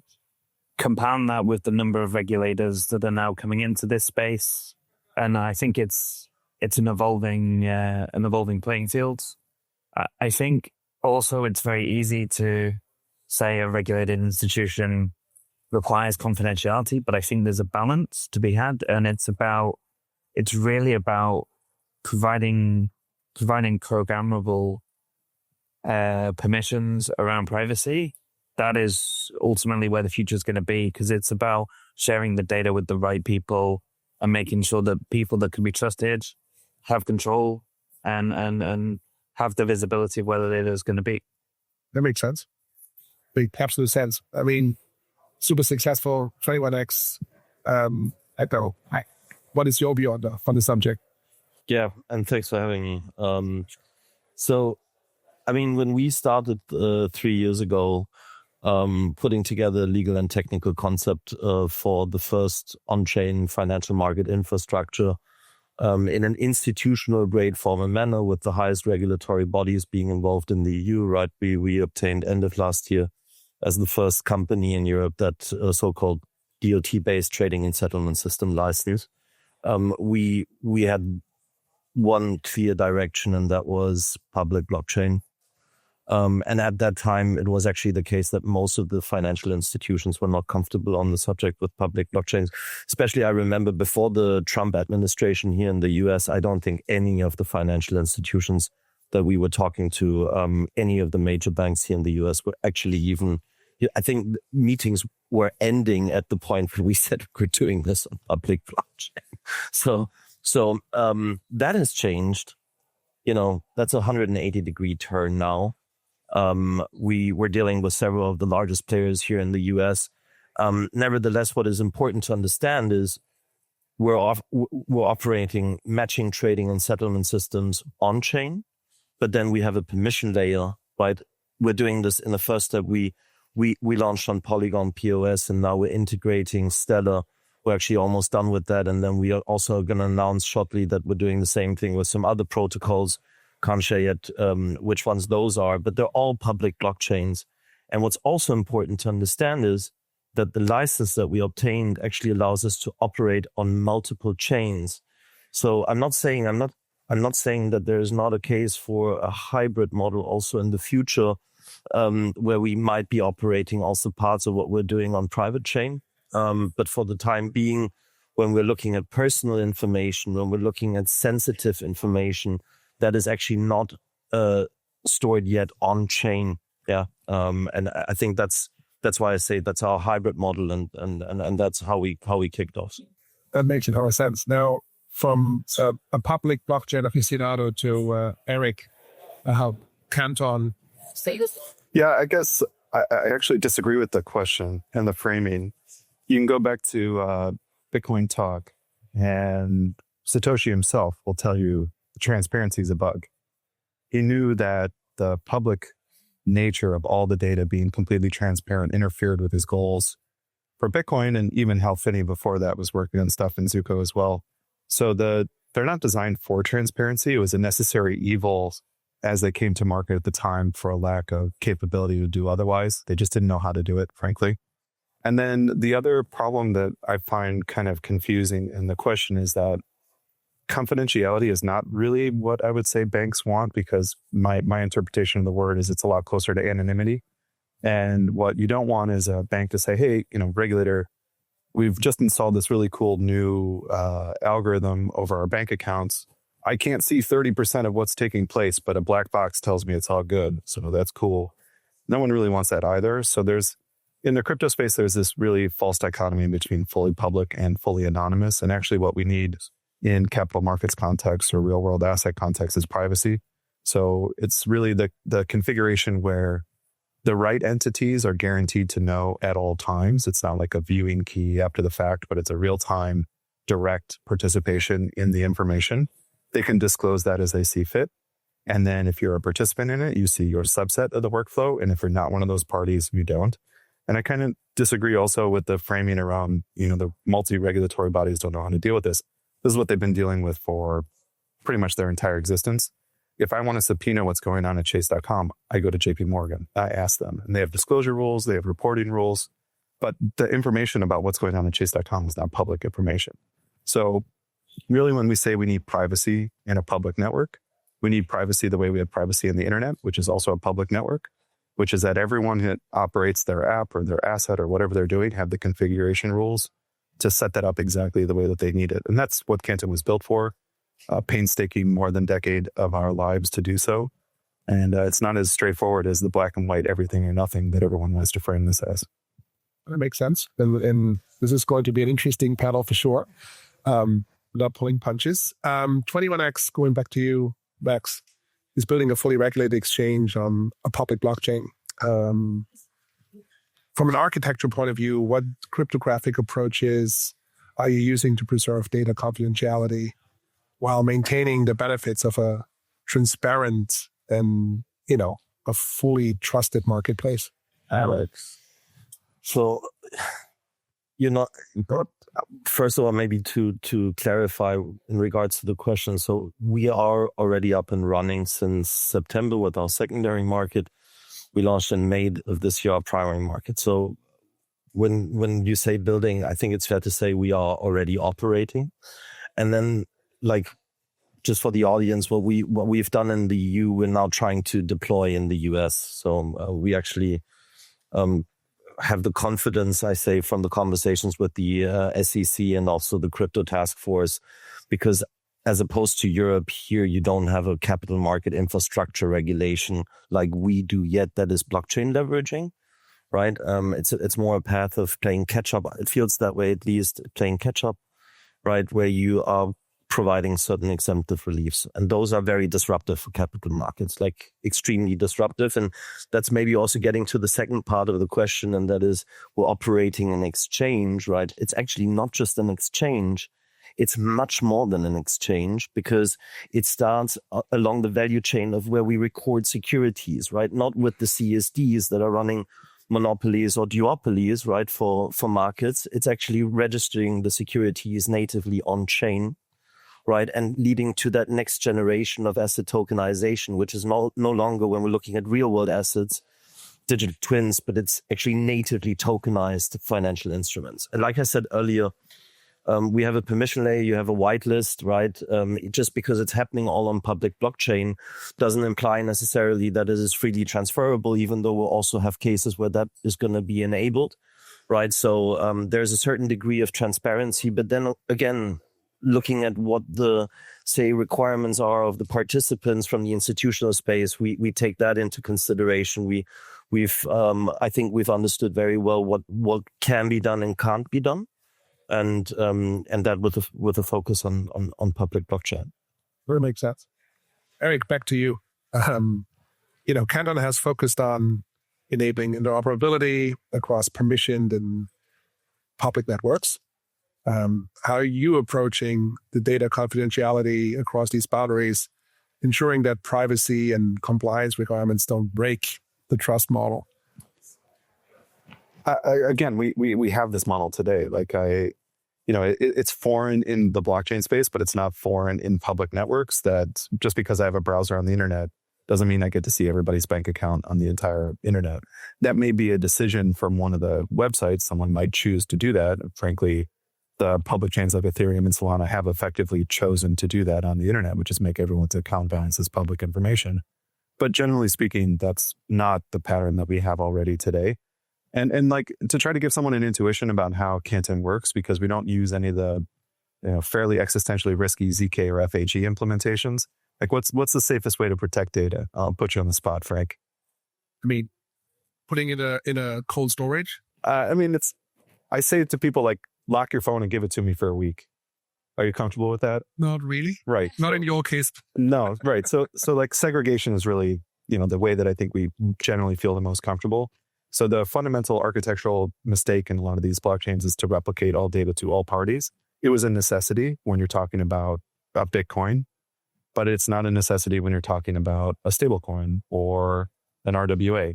Having some independent party on Earth validate the transfer of a stablecoin doesn't actually increase its trust property at all. I have no idea how much money they really have in the bank. You have this fundamental relationship of trusting the issuer or the facilitator or the trader or the exchange anyway. And that's why entities like 21X are doing so well, is that they're bringing trust to market in really interesting ways. But if you say, well, the only way I can trust them is that I've validated what they've done, it puts a really unnecessary constraint on how you build these things. So what you need to make sure you have is composability across the network, or else there isn't really a reason to use a blockchain at all. And you need to say, okay, well, what trust relationships are actually there, and then map the tech to that to give you the right properties. So data segmentation is the simplest way to explain this. If you're not a party to something, you're not validating it, you're not storing it, you're not touching it, you're not giving a proof of what took place. Just because I have a browser doesn't mean I get any proof that what Chase did with their bank accounts is appropriate. It's none of my fucking business. It's none of the rest of the world's business. So just kind of segmenting the world in the right way and giving the tools to the operator and the developer to define that in the correct context for what makes sense for them. That makes sense. I appreciate that. Vanessa, as an advisor across digital transformation initiatives, how are institutions rethinking data governance models to accommodate public chain participation while maintaining confidentiality and compliance controls? I think it's the opposite. They don't try to accommodate anything, right? And I think that what was being described by Eric is the role-based that it's used today, right? In every system that we have in the financial institution. So we just need to make sure that we are going to be in compliance with all the regulations and with what the auditor wants to see, to trust, and then to keep exactly what the technology is for the piece that it's needed. So again, like we don't need to put the proprietary, information private in the blockchain. So we need to just make sure that the use cases are fit for purpose. So in that sense, I don't see this as an issue. I see that it's more an architecture design. If you allow me quickly to add something that was just being said, and that is, I fully agree, but at the same time, we need to be careful. We have traditional regulation, and we're breaking with traditional regulation. And one of the, I think, easiest examples of that is that traditional capital markets, if you look at, how they're structured, you have all these intermediaries with special purpose licenses. And we have that because it's actually driven by regulation. So you cannot bypass that. You cannot start offering services, right, such as replacing a CSD. That I think is a very good example. You have DTCC with 100 trillion here in the US. You have in Europe, you have not a monopoly, you have a duopoly, right? And yes, DTCC is owned by the industry. It's a bit different over in the EU. But the fact of the matter is the technology is allowing for a form of disruption and disintermediation that is part of the conversation that we're having with the regulators. And another example is that you don't have a depository component anymore for market participants, or that you have direct access, as opposed to in today's world where not everybody can access like New York Stock Exchange or NASDAQ, right? You need to be a regulated financial institution. You need to have access to those trading systems. And I think that's just one of the points I wanted to make is I really try to motivate, anybody in the space that is, looking to build or is building to think out of that regulatory, box. And that's also why a lot of our tech team actually doesn't have a finance background. That's very, I would say, worrisome, right? Because the regulations exist because of crisis, because of fraud, and it's to protect the customers. And if you just ignore them without knowing what will be, the results of it, that's something that is really dangerous. Vanessa, maybe I'm not coming across the right way here, and probably important to talk about this, right? Customer protection is one thing that we always need to bear in mind. There are good reasons for that, right? That's not what I'm that's not what I'm talking about here. What I mean is that the way things were done in the past are not necessarily the way they need to be done in the future with the means of the technology that we have available now. And we have, for example, very well understood the regulators in Europe at the time when we started like 3-4 years ago. They were asking us questions like, for example, where are the terms and conditions of Polygon? So the level of understanding was not there yet. And there was some education that needed to happen also for regulation to be adjusted, right? For it to really become DLT leveraging. And I think this is something that I'm not trying to motivate anybody to just go out and break with the laws. What I'm trying to say is we should go and speak to the regulators, and we should make a case for why things should be done differently in a compliant, secure form and manner, right? Yeah, I agree with that. I think the concept of direct access is a very powerful one. It just further reinforces the need for better privacy.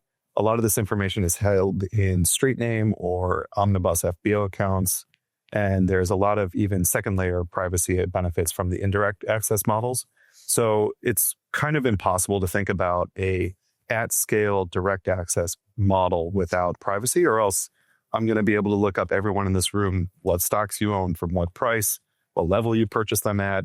If I wrench attack you hard enough, I might be able to take some of those things from you, depending on what it is. So if we really want to get to that granular level of direct participation, I think that privacy is one of those threshold issues that we have to get right. Yes. Otherwise, there will be no adoption, for sure.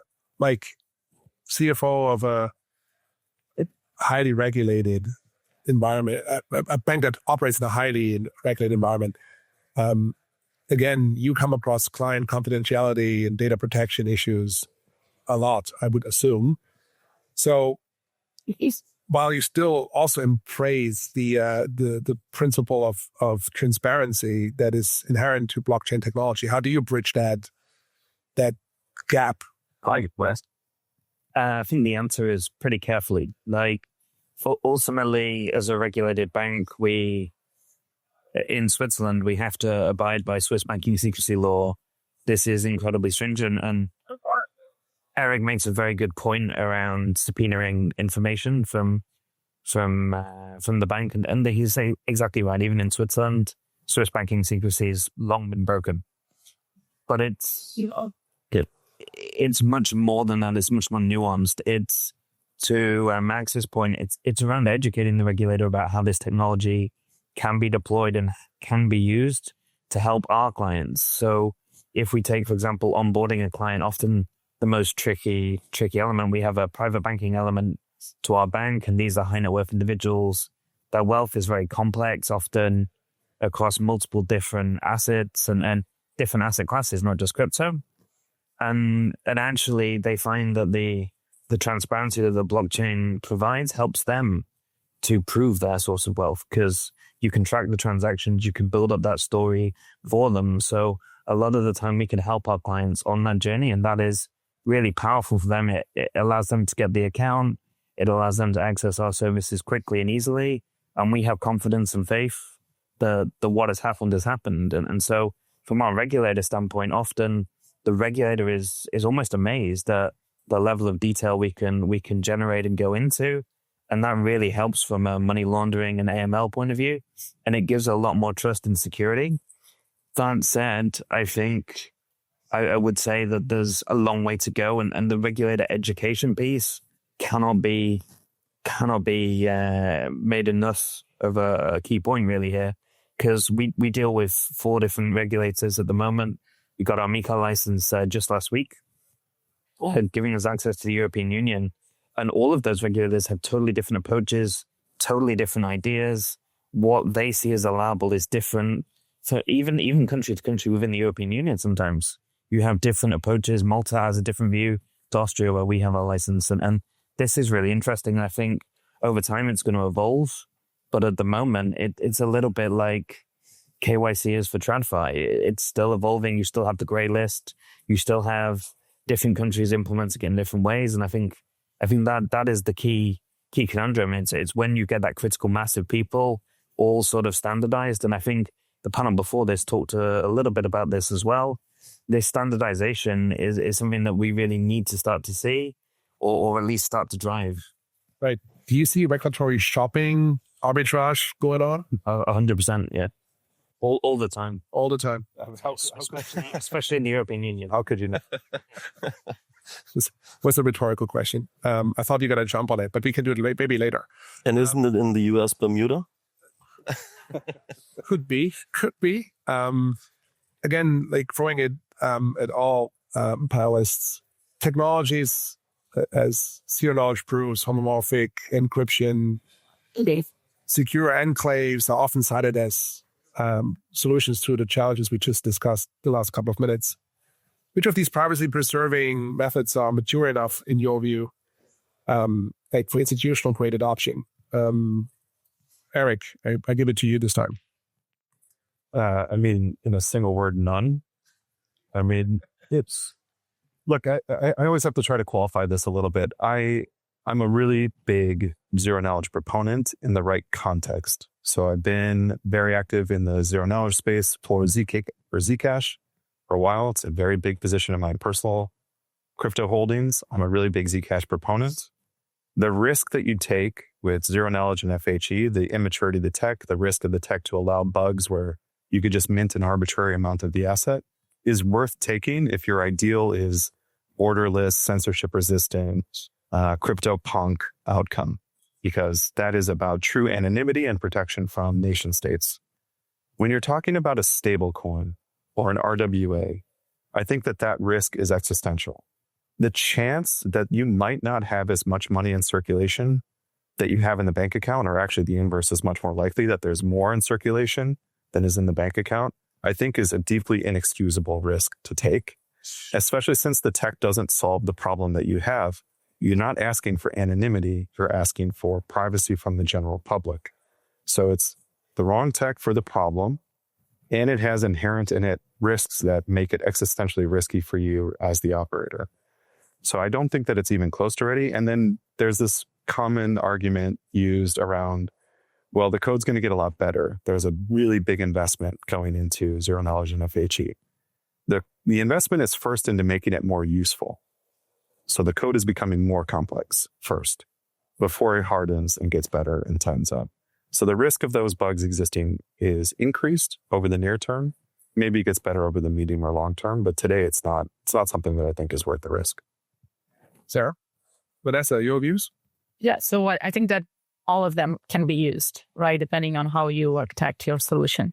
And I used the enclaves before for trying to build up the custody platform for a bank, for instance. That was the technology that we used.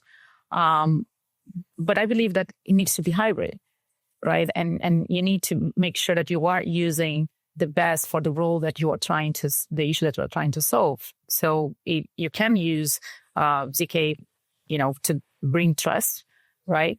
You can use the public chain, and you can use, the enclaves to protect your asset. But by the end, if you want to keep the between layers, right, then you can go for CCIP and try to have the hybrid architecture working in the best way that's possible. Okay. I don't believe that it's one or another. I think it's a combination of all the technologies available. How do you feel about that? I agree. I think Vanessa's spot on. Okay. I think there's specific use cases as well where it will take off a lot faster. I think sort of payments is a good example. You'll probably see elements of the technology rolled out to verify payments and things like that. And I think these use cases will grow in popularity. But I think, again, it comes back to sort of embracing that and sort of standardization across the ecosystem. And I don't think for me, there isn't a clear outright winner at the moment. I think it's definitely evolving, and it's about adoption and about who is really gonna drive that forward. And I don't think you've seen that a little bit like in stablecoins at the moment. I think you have one clear outright leader, but you're having a lot of new ideas coming into the market and shaking things up. And it's interesting to see how it's going to go. Makes sense. I appreciate the viewpoint. Max and Eric, you guys, both organizations you run, work for, operate under regulatory oversight. What has been the most significant learning from engaging those regulators about data privacy and public ledgers? Eric, you want to go first? Yeah, sure. I mean, Digital Asset and Canton are not under any regulatory oversight. We have a number of customers that are under deep regulatory oversight. So if you go talk to the DTCC, who have brought treasuries to Canton, if you go talk to Broadridge, that has treasuries at scale on Canton, nearing $10 trillion a month of treasury transaction volume in Canton. You go talk to Goldman, HSBC, BNP, Hong Kong Exchange, those types of entities. You know, we end up either directly or indirectly interacting with our regulators about this approach as well. They fully sigh, the emotion I experience most often is relief, like that they have been put in this impossible rock and a hard place where it's undeniable that blockchains have all this utility. And so you see companies like these that are doing everything that they can to maximize that utility to the end user. And those results are palpable and meaningful. But at the same time, they are taking very clear risks at the technology level that they don't know how to quantify, and it makes them extremely uneasy. And when you go in and you present an option that allows them to meet all of the requirements and scrutiny that they have today and provide the utility, it's honestly like palpable relief is what I normally experience. Okay. Specs. Pop. Yeah, so we are definitely a regulated institution now, like the first DLT market operator, if we so on, in Europe, and we've built very close relationships to the regulators over the last years. So it's like we were actually looking for close dialogues. All of the things that we were being warned about, the conversation with regulators to be cautious about how much information we share with them and whatnot. We took a fundamentally different approach, and we're trying to take the same approach also in the US. I think that what we come to understand is that the regulator is trying to enable this revolution.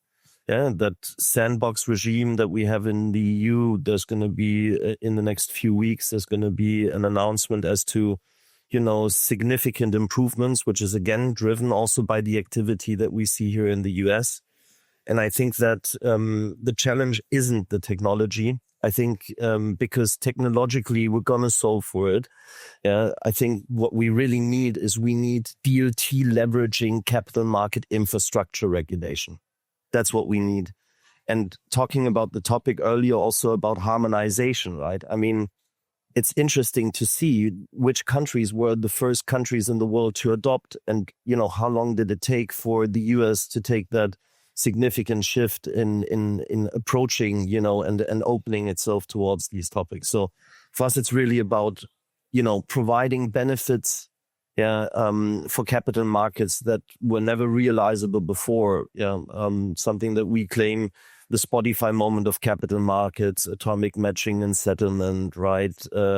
Democratization, right? IPOs no longer happening just for, closed institutional, access, but really going openly accessible. And this is our approach to it. And we feel that we can only do it by having the regulators even closer by our side.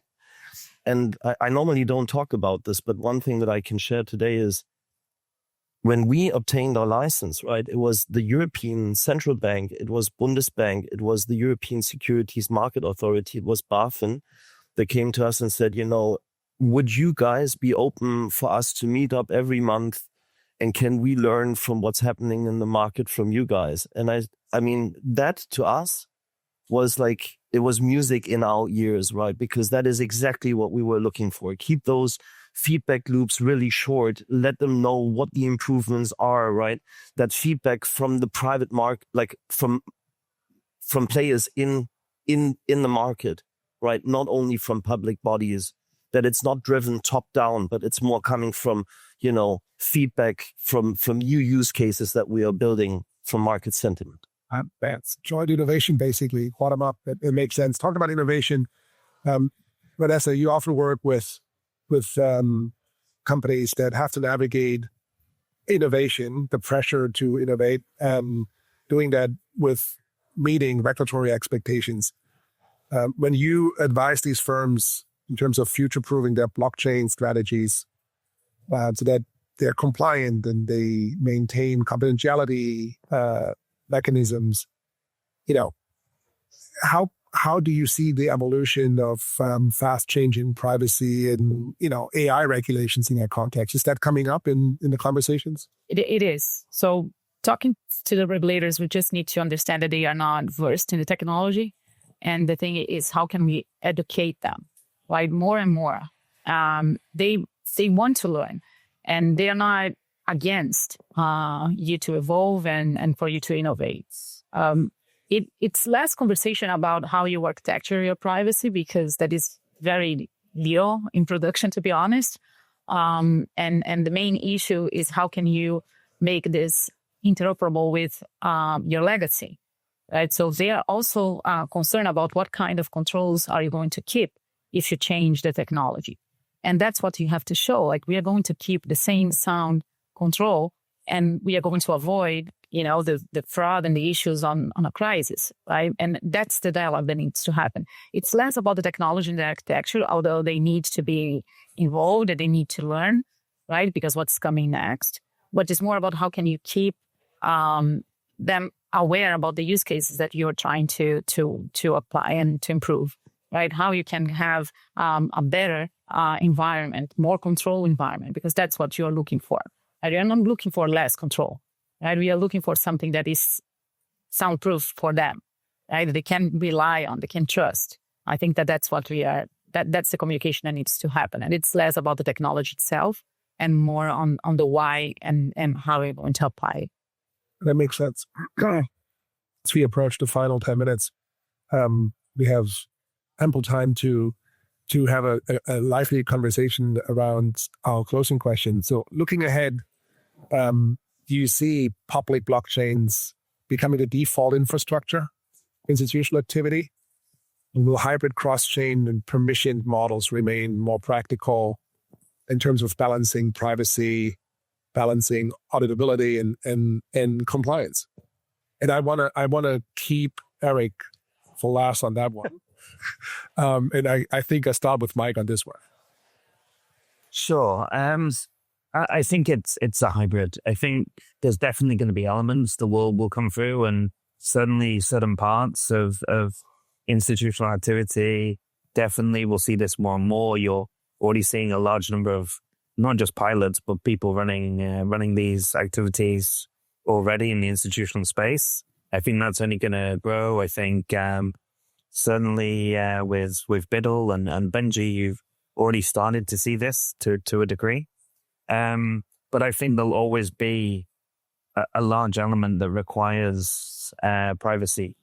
And I think the privacy element and the privacy from the point of view of the client, but also privacy from the institution, and also regulator uncertainty will always be there for the time being. And I've yet to really see something that convinces me that that's going away anytime soon. But no one has a crystal ball, I guess. So who knows?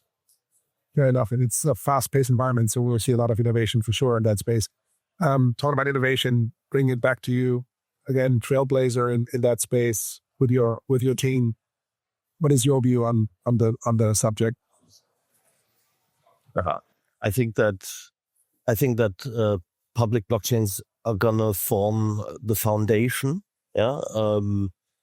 But at the same time, like I said earlier, we see that already, market infrastructure providers, incumbents in capital markets today, issuers, asset managers, right? The largest in the world, they are using public blockchain to issue securities, right? They're using it to tokenize financial instruments. They're using it in the next step also for record keeping, call it transfer agency services, call it securities registrar services in the EU, right? And I think that there's going to be a case like also for specific products where there are other requirements, right, to make use of also private chain technology. So I think also it's too early to really call the shots there, which one of them is actually going to win the races. I get that question all the time, right?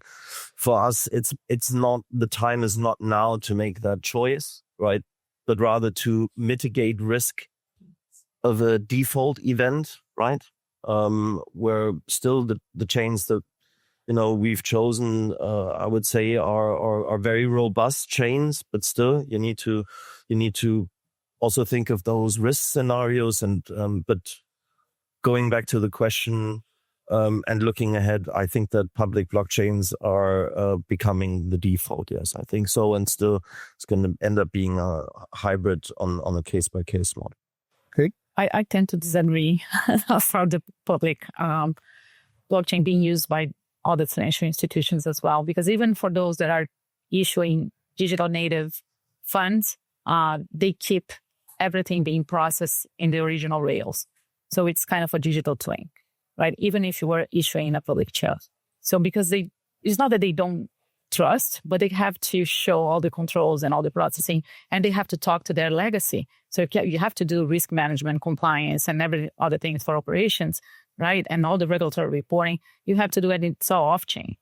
So you cannot be only on public chain, right? You need to have all the other controls. So I think that a world that is hybrid, it's where we are going, and we have to make sure that we are including, right, and not excluding those that are not technology savvy as well.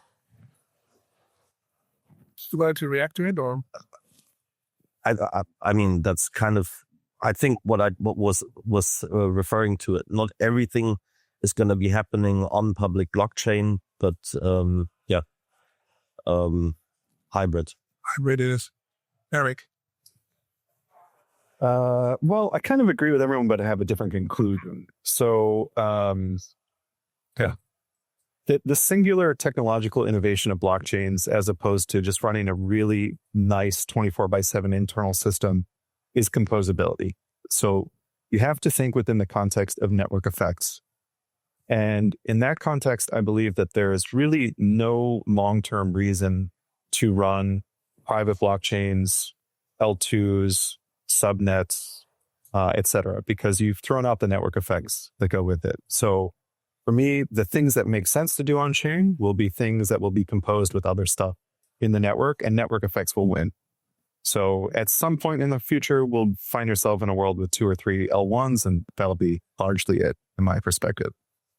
It doesn't mean that in the short term, there won't be all sorts of weird, deployments and corporate chains and L2s and subnets and private chains. And because I think all that experimentation is additive, I don't look down on any of that, because the problem that they're solving is distinct from someone else's, and giving them more degrees of freedom to explore the space and understand it and get to a solution is fine, provided that they understand that that's likely not the destination. If they understand it to be an experiment and a stepping stone, then I think they're in a good place.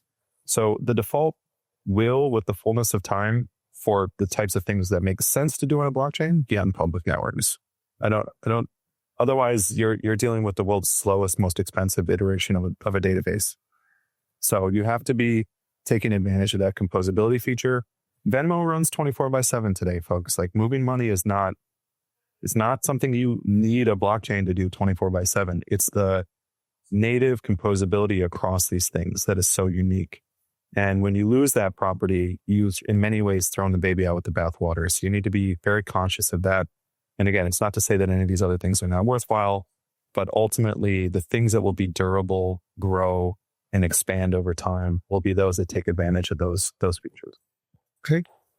Last question. I mean, we have a few minutes left. How fast do you think that convergence of traditional finance and decentralized finance will happen? Do you see a world where this is happening super fast, or is it a long process? Some people that I talked off the record threw out numbers. Just doing a poll here. It's both. I mean, there are things that are going to happen unbelievably fast, and then there are other things that are going to take longer. And don't be surprised if we are doing, on Canton, somewhere in the neighborhood of hundreds of trillions of dollars a month of treasury activity, because access to treasuries and the utility of treasuries 24/7 is very real. It has crossover applications to the crypto native ecosystem. It's useful as collateral in exchange context. It's useful as the repo backend on tokenized money market funds. It's useful in the creation and redemption of stablecoins. So it has crypto native applications. It has TradFi applications, intraday repo for prime brokers, overnight and weekend repo. Like, it has all these applications that are both TradFi and crypto native. So don't be surprised by some things that get to unbelievable scale in less than 12 months, and other things that are still, I think, trying to find what is their utility in a network. Those will take a little bit longer of a path. Not that it's not happening, but just maybe there's more things that are in complements that have to get built around it to really help it scale. So you'll get both. Yep. Makes sense. Max, your views? I completely agree. I think Eric is spot on there. I think the world is going to have a big wake-up call over the next coming months. Some of the activity, also with the impressive work Eric and, the team are doing, I think, like he said, right, but there's also some entirely new business and use cases that are going to come out. Like, I can just give maybe the audience one example, because we're going to be announcing that also next week in London. Is we just signed with SAP, being one of the largest ERP system providers, right? And there's 500,000 corporate clients that they're enabling through their ERP system to actually process payments on chain, right? In the context of stablecoin adoption, the Genius Act, and also MiCA regulation in Europe / in the EU, right? You see stablecoins that are, non-interest bearing by law. So what's going to happen if your corporate treasuries are sitting on those stablecoins in the next step? Is you're not going to, you will be looking for access to markets that are on chain, right? And I think this is a huge driver for adoption. Is we see stablecoins being adopted for payments, and in the next step, that's going to lead to a massive increase in trade volumes on chain. Yeah, appreciate it. I've been seeing a lot of heat on the stablecoin side as OTB, right? And the big banks talking more about liquidity management and, how to use this collateral, and tokenization of money market fund. This is what is hard now. The problem is how they are slashing all their budget to compete with AI. And this is happening, right? So I see, community banks, regional banks coming and saying, I want to use a stable coin. They don't know how and really why. But everyone wants to have a strategy for that. Today, this is like my daily routine, talking to the regional and community banks and trying to explain to them that they need to have really a problem to solve, right? Instead of just start to use AI. And the big banks that I've been also talking to, they are really concerned about the budget, because it's not enough for you to tokenize anything, right? What are you going to do with the token, right? And how you're going to integrate that token to your legacy systems. And this is what they are not provisioning for budget. So it's not like the 40 million that they have to invest on a digital asset. Is there another 140 that needs to be invested in the legacy? And then they end up, with this challenge. Partner, go see our friends over here on the side of the stage. Partner. Amazing. Thank you so much, guys. It was an amazing panel. I enjoyed it, truly. Thank you. Thanks for coming out. I appreciate it. Thanks to the audience as well. Thank you. Take care. Bye-bye. Thank you for having me, Chainlink. I've been at the Ethereum Foundation for about 2 years, and I currently lead a team called App Relations. I also support the Enterprise Acceleration team and work on EcoDev and various kind of comms and strategy implementations. So we work with a lot of enterprises, and it's really an important and exciting area for Ethereum right now. Yeah. Great to see you, and thanks for having me. Institutional adoption has been my goal for Ethereum personally for the last 5 years. I'm not an Ethereum native. I was on Wall Street for 11 years, traded across Morgan Stanley, UBS, Deutsche Bank, Nomura, a bunch of weird esoteric markets that are all super inefficient, but also run the backbone of the US economy. So I saw the inefficiencies in the financial system. And so when I saw Ethereum, I saw it. Obviously, Ethereum is the world computer. It can do everything. But to me, my product market fit was institutional adoption by banks and asset managers, where they use Ethereum as the platform for all their assets, all their activities, all their operations.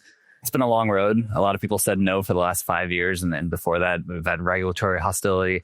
Every single headwind has now turned to a tailwind. So Etherealize is an institutional facing arm for the Ethereum ecosystem that helps onboard institutions and their assets. Awesome. Yeah, guys, thank you for being here. I think I'd like to start just kind of a broad scope understanding of Ethereum as it is today with regards to its ability for institutions to actually use it as we know it, right? Between the Ethereum, the main chain, as well as the L2s or rollups, Ethereum's ecosystem is quite robust and also quite wide in terms of its variety. Jason, from the protocol perspective for Ethereum, where are we at as far as Ethereum's actual ability to be used by institutions today? And where is the EF focused on as far as implementation to make it more feasible for actual institutional adoption, going forward? Yeah, of course. We're proud of kind of the progress that we've made in the protocol so far. The number one thing that Ethereum has to be leading in is security. We need to build an uncorruptible blockchain. Wall Street needs this. Some banks are running on COBOL code that's half a decade old that nobody knows how the code even works. Nobody knows how to read it, but it just works. Like, these financial institutions need security. That is their number one priority. And so that is the number one priority of the Ethereum protocol as well, because that is also just blockchain kind of unique attribute in general, is making sure it stays uncorruptible. Ethereum has never gone down. There's never been a consensus bug. And this is also through things like the merge, which people have said is one of the most impressive technical upgrades that's ever happened in all of distributed computing technology. So we're happy with where we've been, but there's still ways that we need to go. We need to progress on the finality side. We need to scale the L1, scale the L2s. We are loving kind of the adoption of the roll-up centric roadmap so far. The Ethereum barbell strategy that Vitalik has coined, I think, is working, where you could have these L2s with centralized sequencers, and then they're actually inheriting the security of the L1, and then an L2 that is extremely hard and extremely secure. And so you can get the best of both worlds. If you need extremely fast, if you need extremely cheap, L2. If your priority is maximum security, the L1. So we're happy with the progress we've made so far, but still ways to go.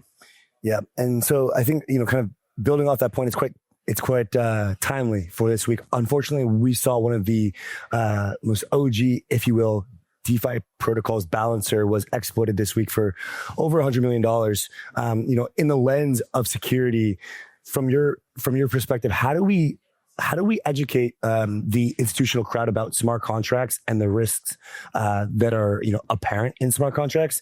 How do you guys think that if you were asked, Vivek, by an institution about what happened and how could it have been prevented, what would you say? I would say that Ethereum has been resilient for the last 10 years, and most of the most battle-tested applications, Uniswap, Aave, Maker, have never gone down, have never had downtime, and don't have any centralized parties controlling it, and they've proved robustness through a lot of crises. There's a lot of applications, there's a lot of innovations.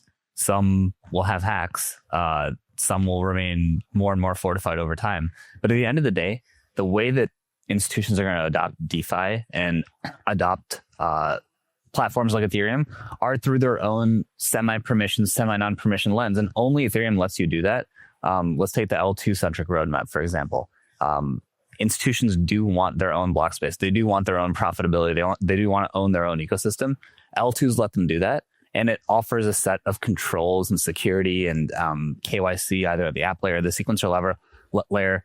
All of that prevents things like Balancer. Balancer represents the most OG, the most cypherpunk, the most permissionless type of finance, which there'll be a big place for, but there will also be I think, even bigger place for permissioned and selectively permissioned and selectively private, non-private finance. So there is a way to do compliant, high-value activity, and there's a lot of existing activity, and they'll coexist. And that can only happen on an open permissionless platform like Ethereum. Yeah, and I mean, tokenization has been a lot of the rage as of recent over the last 12 to 18 months or so.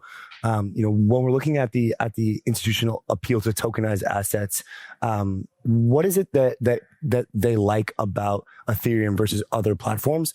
And what is it that Ethereum is potentially lacking in that needs to be improved on when it comes to the tokenization side of things?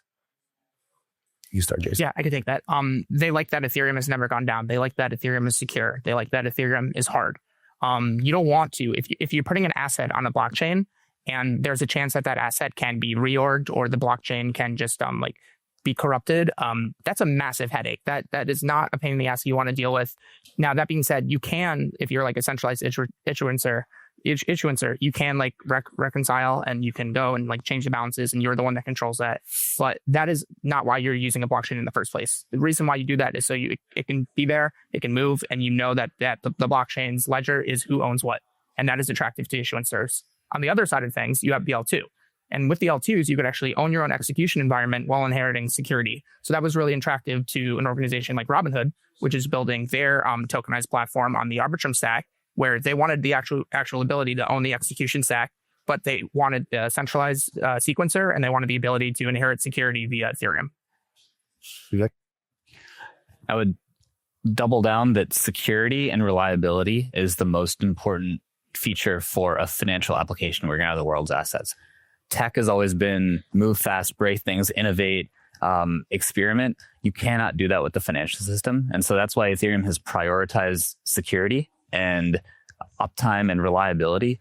It's the platform that anyone that needs to implement a blockchain strategy can use Ethereum and feel like they're in the lowest risk ecosystem. And what does risk actually mean? It means counterparty risk. So if you have other blockchains that are more centralized, that have validators coordinated in a few data centers that have central points of failure or very obvious points of failure, then you're inheriting counterparty risk, in which case you just use the existing financial system because there's already plenty of counterparty risk. So the only neutral platform that's owned by nobody is Ethereum. Bitcoin is too, but you can't do smart contracts or tokenization on Bitcoin. So Ethereum is it's the first most natural choice.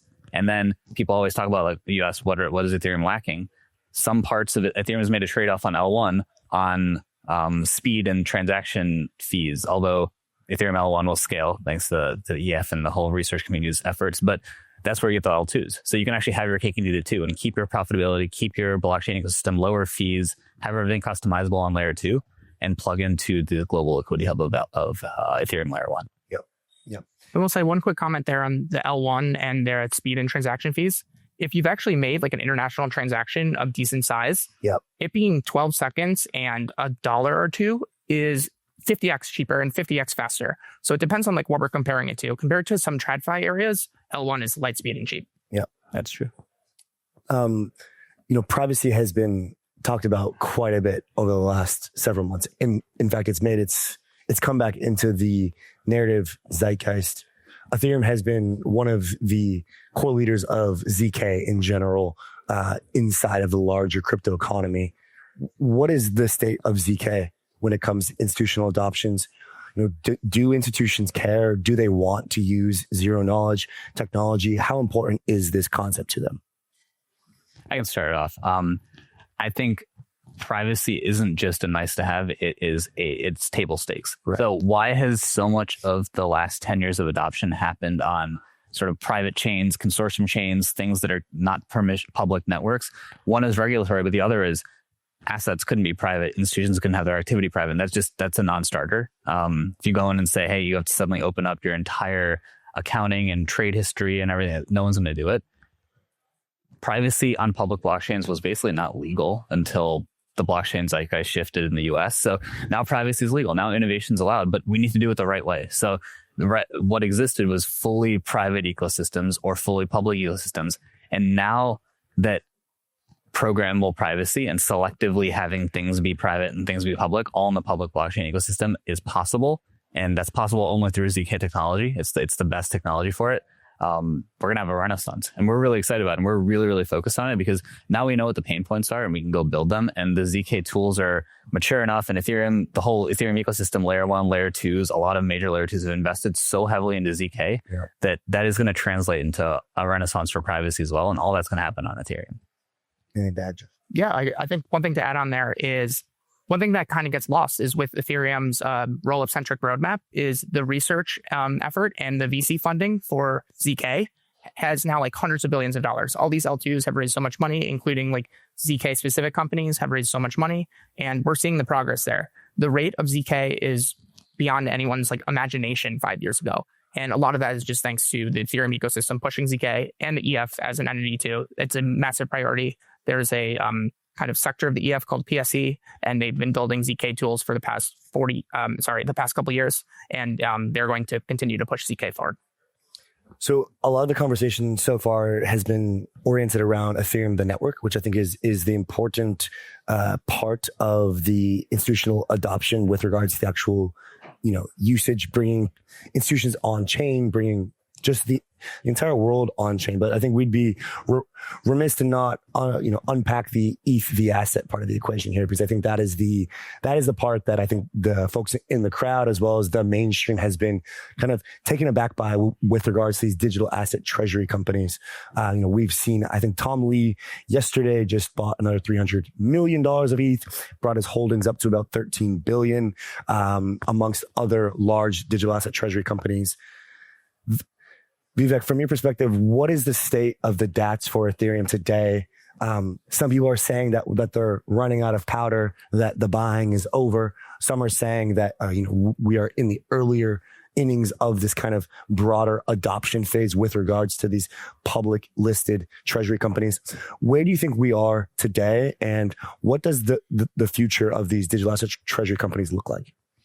I think we're at the end of the first inning and the beginning of the real DAT super cycle, because no one's seen what the DATs can do yet. Ethereum is the best treasury asset. I think that Bitcoin got to store of value. It took a long time. It took 15 years. Ethereum is going to reach store of value status faster. The DATs are going to accelerate that. But someone like Tom Lee, who was right on Bitcoin very early, that identified Bitcoin as digital gold, now is saying Ethereum is a store of value asset where the network's so valuable that the assets are probably going to be one of the most valuable assets and potentially even surpass Bitcoin.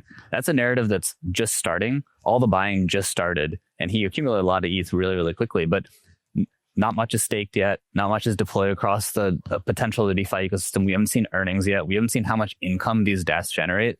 Bitcoin DATs can't generate anything. ETH has a staking yield, and that's going to and a DeFi ecosystem. So we're going to see the real potential of these DATs, and it's going to create more and more flywheel of usage, activity, and honestly, more accumulation of ETH. So ETH's elevating the store value asset, and where Bitcoin's digital gold, ETH we think is digital oil, and it's going to be stockpiled across a bunch of different DATs. And yeah, I think the future is bright for ETH, the asset. So do you think that there's any issue with these public companies like Tom Lee's Bitmine owning 3, 4, 5% of the total Ethereum supply, kind of owning a stake in the network, in governance, in the kind of dictating the future of the network, not necessarily being the kind of Ethereum community, if you will? I can take that. One thing that people probably don't understand about Ethereum governance is you can go on the Zoom call. Anybody in this audience, if you want to participate in Ethereum governance, it's open to anybody. Go to the Zoom, go to all core devs, talk about whatever changes you want to integrate. No one asks how much ETH you have. No one kind of cares your status with regards to that. If you think otherwise, I would like to see Tom Lee join and try to change it. However, the governance system for Ethereum is extremely robust. It's one of the things that we've worked very hard to establish with client diversity across 10 different clients on the execution and consensus layer. And I'm happy that institutions are getting interested in Ethereum and potentially their governance in the future, but Ethereum governance is very hard and robust. Yeah.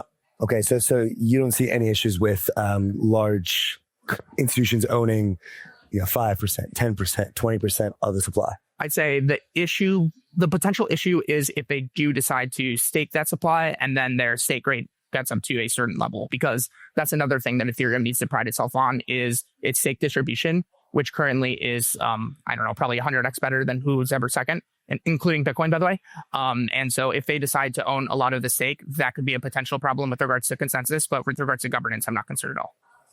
Gents, I think we're quite low on time here, which is okay. Just one last thing for you. When it comes to the future outlook for Ethereum, the protocol, going into 2026, into 2027, what are the key upgrades or must-haves that the network needs to do to remain competitive in this environment? Well, it's scaling. And so we're going to see Fusaka in early December, and that's pretty much solved the L2 scaling problem, because that will increase the amount of blobs, and then we'll be able to continue to increase the amount of blobs with blob only hard forks. So we'll be able to do a hard fork without even needing to do like one of the massive ones. And then the upgrade after that will scale the L1. And so it's scaling. Scaling is the number one focus for Ethereum right now. Also improving UX. That's the third kind of bucket that the EF is focused on. That doesn't necessarily need hard forks though. That'll mostly be solved through standards. Josh, Vivek, thanks for your time, guys. Thanks. Well, good afternoon. How's everyone doing? Great. Good. Excellent. Well, it's an honor and a privilege to be here and to be able to moderate with these esteemed individuals. All have really exciting backgrounds and experience in blockchain, crypto, and it'll be exciting to get into it and talk about these unique issues dealing with the blockchain ethos. So I guess we'll just should we do quick introductions, I think, right? Well, I'm David Carlucci. I like long walks on sandy beaches. I'm also a former state senator here in New York, and now I run a government affairs consulting firm focusing on issues with local, state, and federal government. Jill, I'll turn it to you to introduce yourself. Sure. I'm Jillian Friedman. I also like long walks on the beach. I'm the Chief Operating Officer at Symbiotic. It's a universal staking framework. I've been in the space for about 12 years. Previously ran a digital asset treasury company before they were cool. Also. Yeah. I'm Danny Nelson. I'm a research analyst at Bitwise Investments. I would prefer a hike in the mountains than one to the beach. But I've been before. So I joined Bitwise in April as the DeFi specialist covering programmable blockchains. Before that, I was at CoinDesk writing about cryptocurrency for 5 years. All right, to stay on that line of thought. So where do you stand on the issue? Yeah, I'm training for a marathon, so no walks for me these days, but I appreciate that. Very nice to meet everybody. Aaron Schnark had many years in traditional finance, moved into full-time in blockchain with Coinbase. I was CEO of Coinbase Custody, later on Chief Operating Officer of Anchorage Digital, and recently took over Compound as the Executive Director of the foundation. Fantastic. So to get right into it, this is a question for the whole panel. When it comes to safeguards like circuit breakers or emergency pauses, how do you weigh ecosystem protection against user autonomy? You're looking at me, so I guess I'm up. Ladies I'm up first. Right? Yeah. I think this is like a really timely question because of what happened with Balancer yesterday. There was, for those of you who don't know, Balancer had a smart contract that was actually deployed across a number of different blockchains and throughout DeFi, and there was a vulnerability that was exploited yesterday or the day before. Lots of people lost a lot of money, and I think at least 3 blockchains had to face that exact question and decided to variations of like getting involved and like pausing or freezing transactions and really kind of like violating that premise of like permissionless code is law idea. So I think that's very much something that the industry is still figuring out. And I guess like sometimes it makes sense to do that. Other times it doesn't. Maybe when it does make sense is when a lot of like innocent bystanders or could be hurt, and it's something that we're really seeing unfold in real time. Yeah, interesting. Danny, what do you think? Yeah, it's tough because on the one hand, there are times when protocols really could benefit from taking really aggressive action to pause operations, to like freeze funds, make sure things can't move forward, because like if there's a hack or something, even if they can't claw the funds back, they can't roll the chain back, they could just freeze things, and that could protect the assets. However, their ability to do that, in theory, like you were saying, if code really is law, then that should not exist as an option for them to do. So, for one, it's very important that if this is to be something that can be done, it needs to be disclosed properly, because if people need to understand that this is the system that they're operating in, because I think one of the big reasons why we don't like systems like that is it introduces up opportunities for censorship and for taking action against users in ways that we don't like. So if it's going to be available for moments when it could be used against people, or when it could be used to protect the protocol, there have to be safeguards so we know that it won't be used to hurt them too.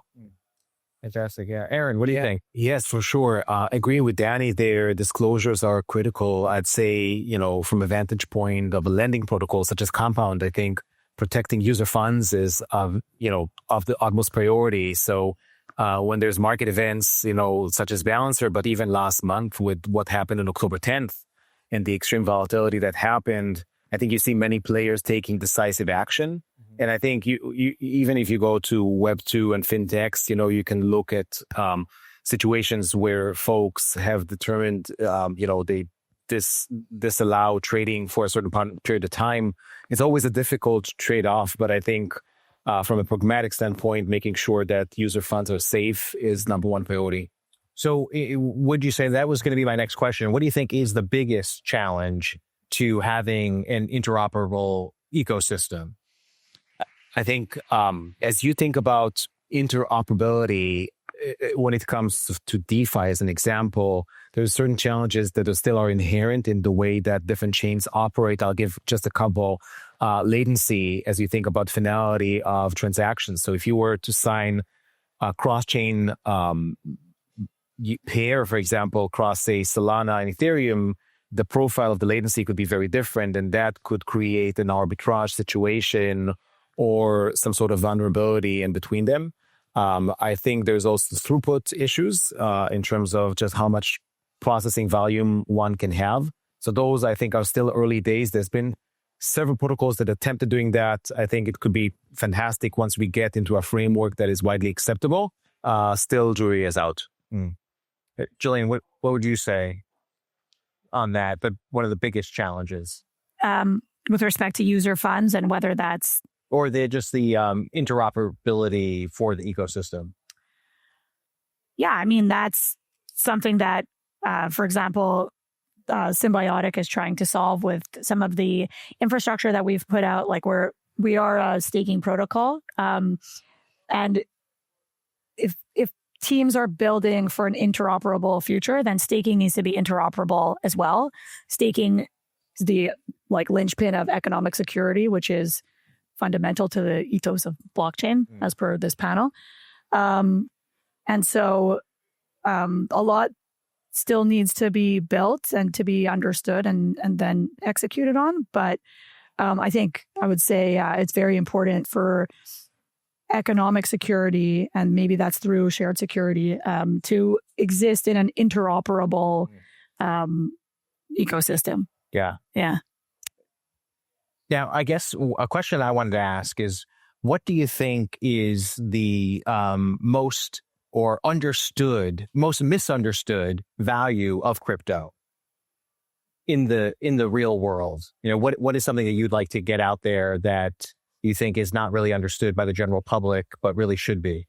Danny, you want to? Well, coming from the spot I am at Bitwise, I think that there's still a misunderstanding out there that the main value of crypto is that it's going to be the currency that people use, and people will give up the dollar or give up their fiat currency for Bitcoin. And, that was certainly the original stated goal of Bitcoin, specifically peer-to-peer electronic payments.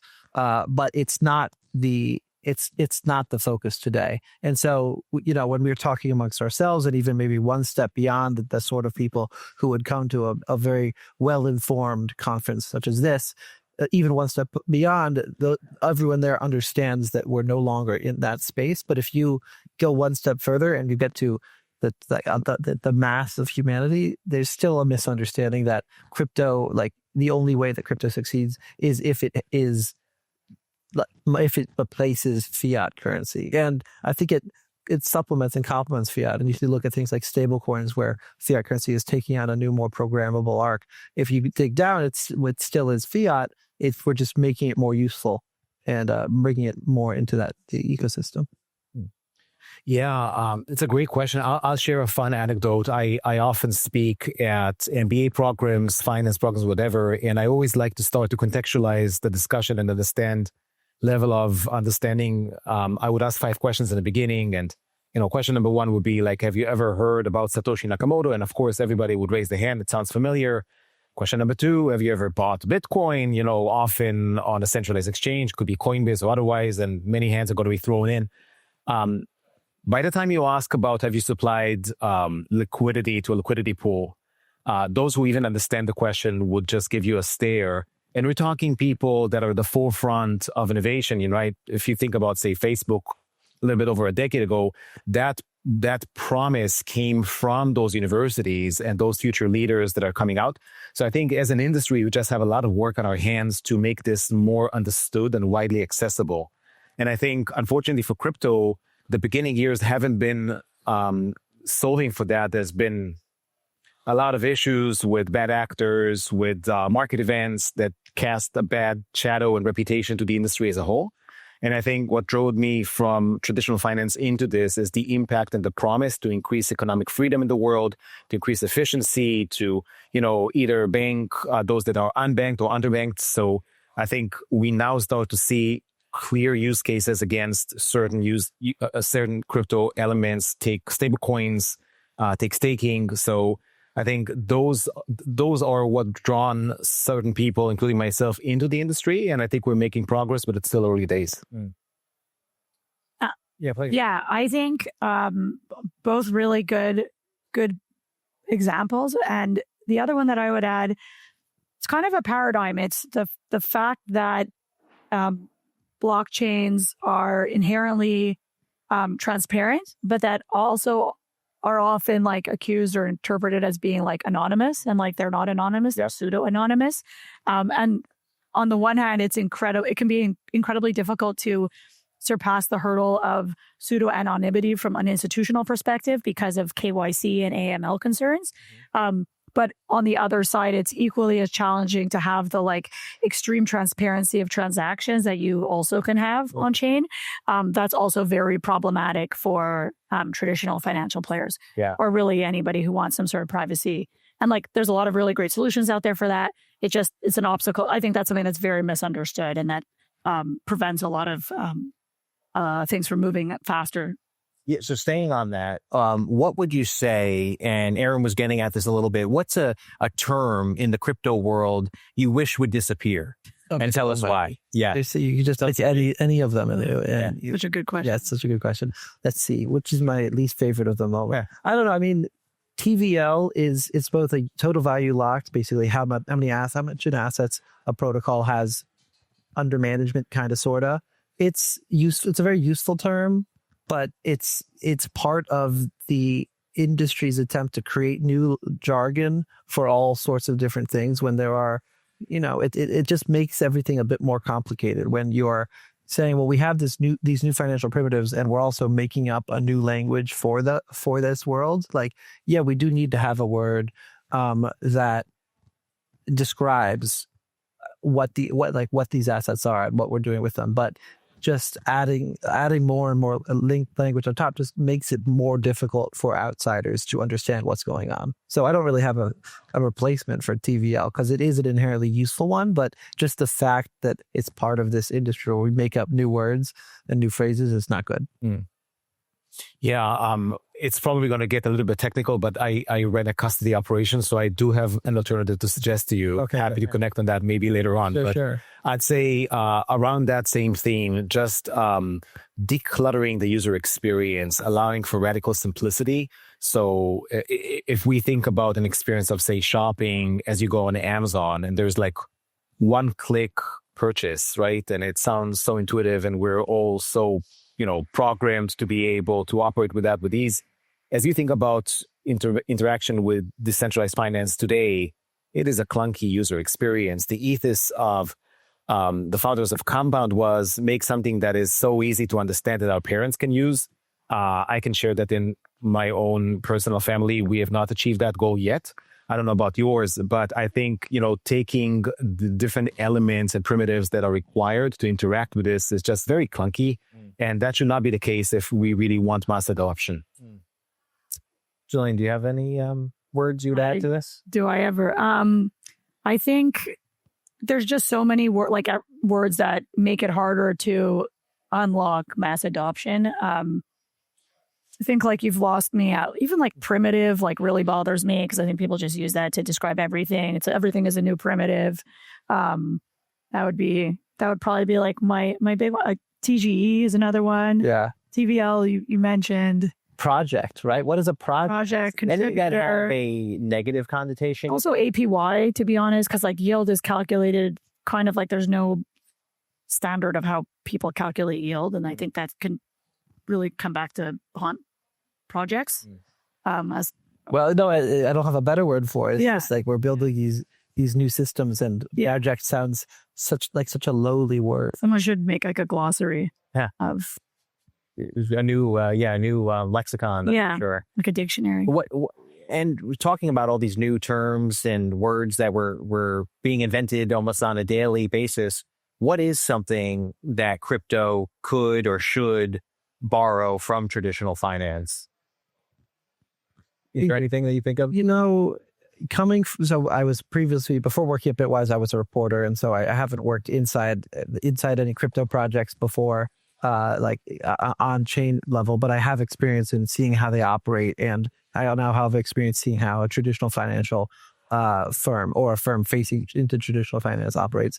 And I will say that there is an emphasis on compliance that exists in the traditional financial world that is burdensome, but it also has a real purpose.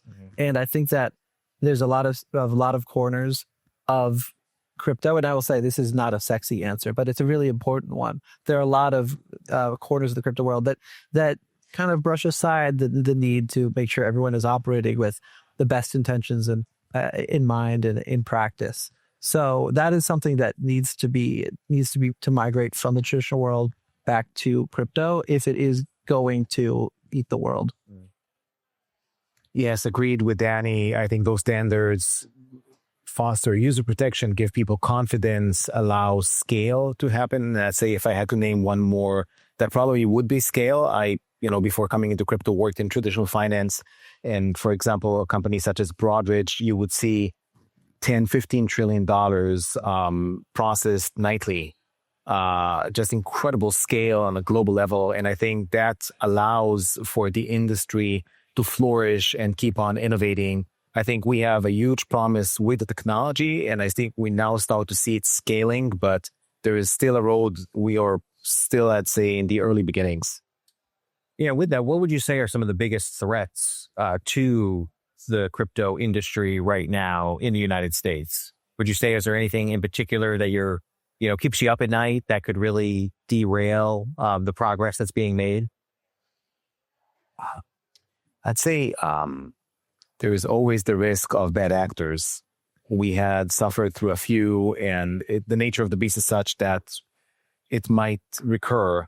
I think at this point, I used to literally a couple of years back, you're talking 22, beginning of 23, there's been concerns of is this industry going to stick around? Mm-hmm. You cannot uninvent the technology, but there is not enough liquidity and players are just exiting the space.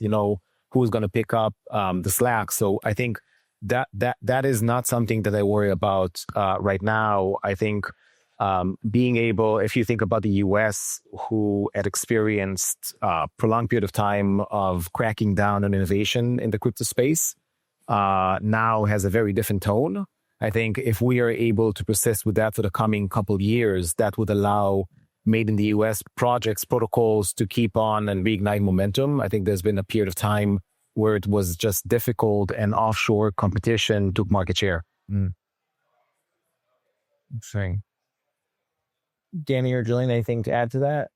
Or Well, I think like a catastrophic event, like a hack of a centralized entity would set the space back a number of years for adoption here.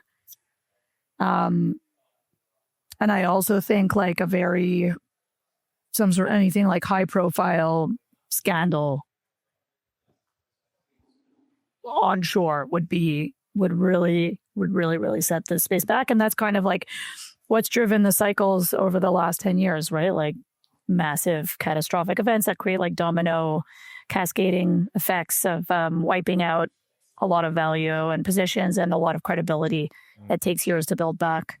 So, but hopefully every time this happens, we start off like a little bit better than we were last time. A little further. Yeah. And that's what I was thinking. I'm thinking, Danny, you have this extensive experience, especially on the reporting side. Are there some things that you thought maybe we'd be further along by now, or issues that we really need to address to reach that acceptability? There are certain applications within crypto that I really think never had their moment to grow into full usefulness. Like just NFTs, for example. NFTs as like digital art is cool. Yeah. It's not, is Beeple's 1,000 days worth $16 to $9 million? Of course it isn't. But they're like the technology of having non-fungible tokens, the technology of having singular pieces of digital property, that's really useful. It's really useful for things like ticketing, just having a pro-consumer way to move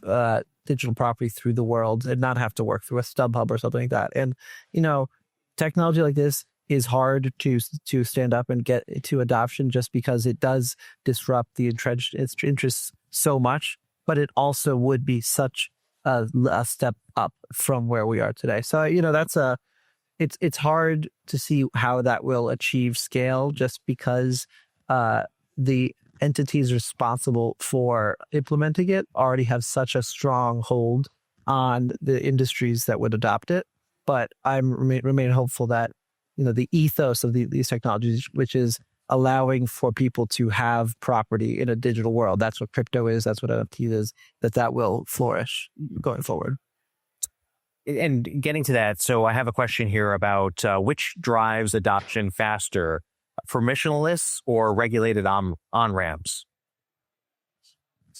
I think that regulated on-ramps will be the way that most people get into crypto. Permissionless on-ramps are very important, but it doesn't scale well. And also most people aren't going to be willing to go out into the world and try new, when it comes to people's finances, they're very finicky and they're very stuck in the ways. That's what lots of banks rely on. Banks rely on the idea that they can change rates here or there, but you're not going to change banks because it's difficult. It's annoying and no one wants to do the paperwork, even if it's in your financial interest. And by the same token, it's going to be hard for people to come around to entirely new on-ramps. And just by default there, I think that means that the regulated on-ramps, the entities like Coinbase, like I don't know, your Schwab account one day, these will be the way that most people get in. I was thinking about this, and I think in like a good times environment, it's like regulated on-ramps. But you have to remember, like, Bitcoin and crypto was invented as a response and an alternative to like the prevailing global financial system, and as a way for people to have sovereignty over their material wealth and be able to move money around. And I think that, like, so yes, regulated on-ramps, but like, let's not forget why this was invented in the first place. And in like these like black swan events or like things that we don't expect to happen, but they do. And in many other jurisdictions where where there are capital controls, for example, I think the answer would be the permissionless would be the most important accelerator for adoption, because people utilize blockchain, and now it's very much with stablecoins, as a way to bypass the on-ramps and the regulations in their jurisdiction because of the capital controls and because they don't have sovereignty over their own capital. So I think it really depends on the region that you're looking at. Yeah, agree with these responses. I'd say, look, if you think about the addressable market, the permissionless, immutable ethos of blockchain is what brought us here, and it always will have a space. I'd say at the same time, I don't know if we completely depleted into those crowds, but I'd say we've been working it for now a number of years, and I don't think we're getting any near mass adoption the scale of billions users. So I think at one point, one needs to step back and reassess what's the best path of mass adoption. And I think there, the connectivity into permissioned, into regulatory frameworks in a way that makes sense for the industry would get us to that ethos being really materializing, and see similar revolutions such as we've experienced around, say, cloud computing and mobile. It's a shame, right? But it's also an opportunity. Like, if a friend comes to me and says, "Hey, I want to buy some token in DeFi. How do I do it?" I'll say, "Well, I don't know if it's a good idea to buy it, but if you want to, then go to Coinbase, buy some USDC, move it off Coinbase into some whatever protocol you're using, and then go from there." So then they've gone in through the regulated on-ramp, but now they're working in that permissionless world.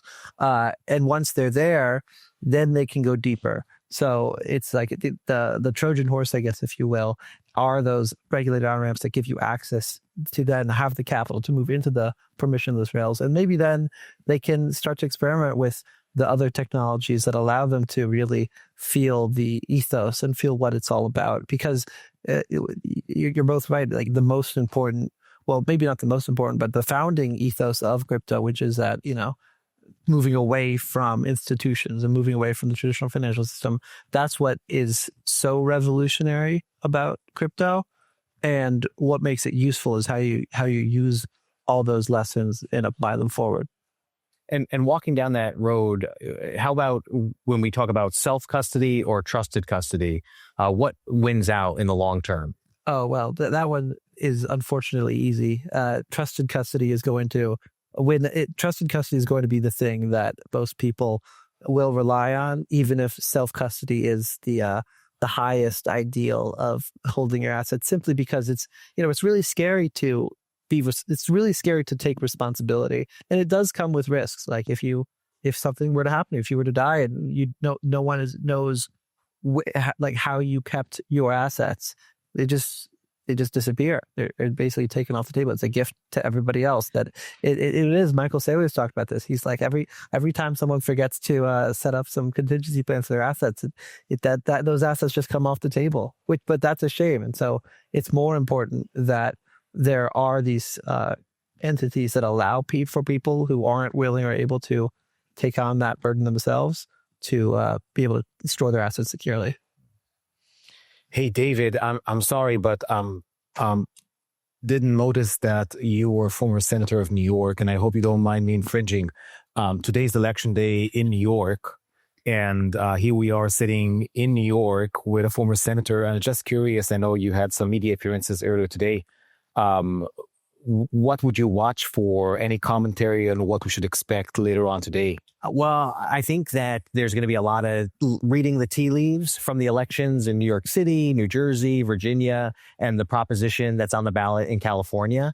And my prediction is that Democrats are going to win all four of those elections. Some people want to read into that a little bit more. I think the takeaway from New York City, a lot of people are talking about Zoran Mandami, Democratic Socialists. But I think if you look closely, you see that in New York City, we have Andrew Cuomo, Zoran Mandami, both Democrats, taking up over 80% of the vote. And Curtis Sliwa, the Republican, is polling at some of the lowest numbers we've ever seen for a Republican mayoral candidate in the history of New York City. So if he comes in with 15% of the vote, that really shows me that there's real energy on the Democratic side, that it is a diverse coalition of voters, whether it's a Democratic Socialist or a moderate or progressive or anywhere in between. But you look at Zoran Mandami, I think the right wing will try to characterize that as that's the future of the Democratic Party. But all you have to do is look across the river in New Jersey, and we've got Mikey Sherrill, who's a moderate Republican. You got Spanberger in Virginia. There's going to be the governor of Virginia, moderate Democrat. And Mikey Sherrill, moderate Democrat. I think I said Republican, but I think that's the truth of it, that there's a lot of energy there. It's chaotic. It's like herding cats. But that's the momentum going into the midterms that everyone's going to be talking about. But I think Zoran Mandami is still going to have a check from Albany. So it's going to be a little bit of this negotiating, moderating in terms of what he's talking about, moving into reality. But I'm hopeful that it's an opportunity, whether it's Democrat or Republican, to embrace blockchain and make sure that the right protocol, the right regulations are being put into place so the industry can flourish, consumers can be protected, and we can keep that technology flourishing here in New York City and in the United States and Canada and beyond. I say that because Jillian's in Canada, but of course, it's same thing, you know. So, but I think we're out of time. Any last words that you guys want to say as we're leaving? Do your own research. That's an important one. Yes. Great. It's been a pleasure working here. Thank you. Yeah, thanks very much. Great. Yeah, thank you guys. They're really interesting to listen to you guys. Wish we had more time, but I appreciate the time you spent here. Great. We could have just spent the whole time on election commentary. Oh, yeah, right. As well. Yes. Great. Well, thank you, everybody. Hope you enjoy the rest of the conference. All right. Great. Lovely to meet you. My name is William Riley. I've been at Chainlink roughly 5 years now, and I head up strategic initiatives.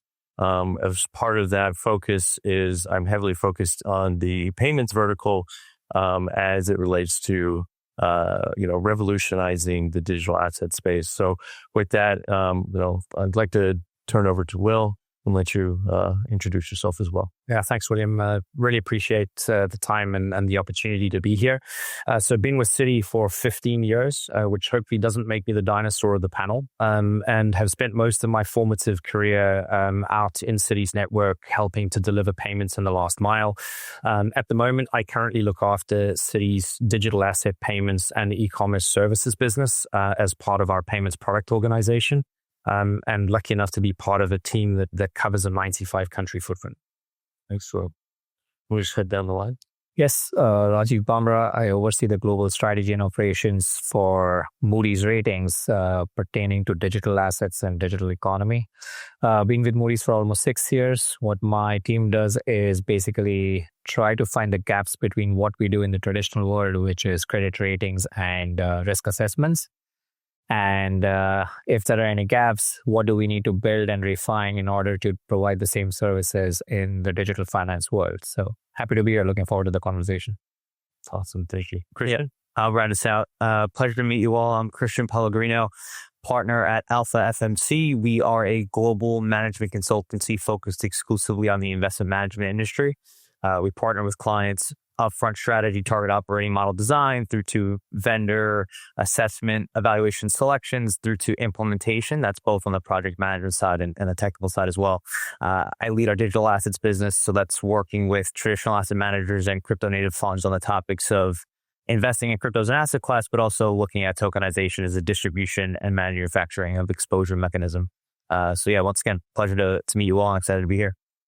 Awesome. Thank you, Christian. And let's jump right in. So, we use the phrase 24/7 cross-border economy, and it suggests a very significant upgrade to the current financial infrastructure. And I'd like to see how everybody feels about this on this topic, but how are digital assets and programmable payments changing the fundamental assumptions behind e-commerce and as well as global value transfers? So maybe Will, start us off. Yeah, happy to start. I mean, so I always tend to think about when you look at like sort of fundamental assumptions, I like to look at them sort of from two kind of key perspectives.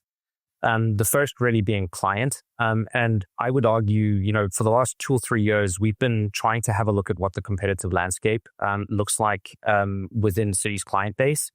And what we've been doing as part of that is surveying our clients to figure out, what is it that their clients are really after and where are they seeing the competitive differentiations. And in that survey, we tend to find the same results coming to the fore all the time. And that is that clients want speed, they want cost efficiency, and they want transparency. So when I think about those as the fundamental assumptions, from a client perspective, at least, I don't think it changes anything. I think they've been wanting that type of capability and that kind of experience for a long time. And so from at least the client lens perspective, I think the fundamental assumption is pretty much the same as it's always been. From a product and a process perspective, which is the second lens that I like to tend to look at this, I think it challenges quite a few things. And I think it changes a couple of different sort of fundamental views. So we've been at Citi believers for a long time that this always on 24/7 and instant environment is something that's coming, and it's something we've been building out. So we've been, even within the traditional fiat world, for some time been building out things like global instant payments. We're in 65 markets doing that type of thing today. We've been connecting our cross-border infrastructure into that instant payout capability. And that's brought a lot of those type of baseline things together. I think what's kind of interesting about the crossroads that we're at the moment and some of the digital asset assumptions that are changing, I think a few things have shifted. The first is that I think there's a question mark around some of the regulatory views in this and sort of how you think about compliance in a global environment. So I think there's a lot of things that are being challenged within that space. And then I think the second area I'd probably call out is the idea of an intermediary. I think fundamentally the role of an intermediary is changing. And so those are kind of the two fundamental assumptions that I think are shifting when we think about the connectivity between these two. Very, very good points. Rajiv. Yeah, I'm now wondering what do I add to what Will already said, because I agree with everything he said, but I think we are basically moving from an account-based economy to a wallet-based economy, and I'm sure we will get a chance to talk about it, and also the compliance topic that Will already mentioned. From a Moody's ratings perspective, we believe the fundamentals are not really changing. They are just being reshaped or restructured. And why I'm saying that this is because the traditional rails or layers that we know of and the legacy infrastructure that we've been working on for decades and centuries is now going to have a new operational layer of sorts, which needs to find its way and the right integration points into the legacy infrastructure. So before we solve the interoperability problem between blockchains and networks, I think for us, we think for it to be 24/7 cross-border economy, we need to first solve and identify the gaps in and inefficient processes in our legacy infrastructure and systems within the organization and then the industry, and then try to find those integration points to be able to then build on top of those the digital rails that will help drive those efficiencies forward. And then again, there's a lot of risk-oriented and risk management work that needs to be done on top of those digital rails, because just having real-time data stream doesn't solve the problem. There is a lot of work to be done in order to make sure that data verification, identity, the value transfer are all in place, properly controlled and designed, because they're going to be all programmable. And that embeddedness or that embedment, the compliance and the functions and the business rules need to be embedded into the token, and that token needs to function well for it to be maximizing the efficiency that digital finance has to offer. Yeah, great points. And, specifically the, gaps in efficiencies, as well as the connectivity of legacy systems to on-chain systems, I think is a very good point. And it's something at Chainlink we're extremely focused on working on. So when we can get into that a little bit more. Christian. Yeah, maybe I'll just take us a step back for a second. I think underscoring the topic of this panel, convergence, I think not only we're seeing cross-border convergence, we're seeing market convergence. And I think a real key driver of that is the regulatory environment, and specifically in the United States. That I know, Will, you mentioned for a second, but if I was sitting on this panel 3 years ago and I said that we would have a Stablecoin Act passed this year, market structure bill potentially getting signed in the next month or so, I probably would have been left off the stage. Oh, wait. And then the president of the United States is saying that we need to remain competitive with China from a crypto perspective. Oh, and the SEC is saying we're bringing all assets on chain and trying to figure out that infrastructure. So I think what we're seeing is it's not just the supply side anymore, it's the demand. And I think the traditional side of financial markets is saying, how do we lean into this in a meaningful way? And there's so many inefficiencies in our current infrastructure. How do we solve for that? And how do we realize alpha in that? And then how do we stay competitive there? So, yeah, I think it's a really interesting time to be in this space. And the innovation that I'm seeing on that side of the house is just incredible. Yeah, very exciting indeed.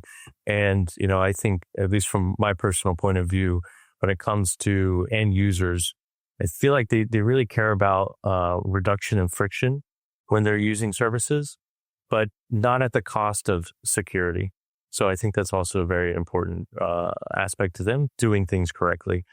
Now, Will, let's get into something that you guys are doing over at Citi.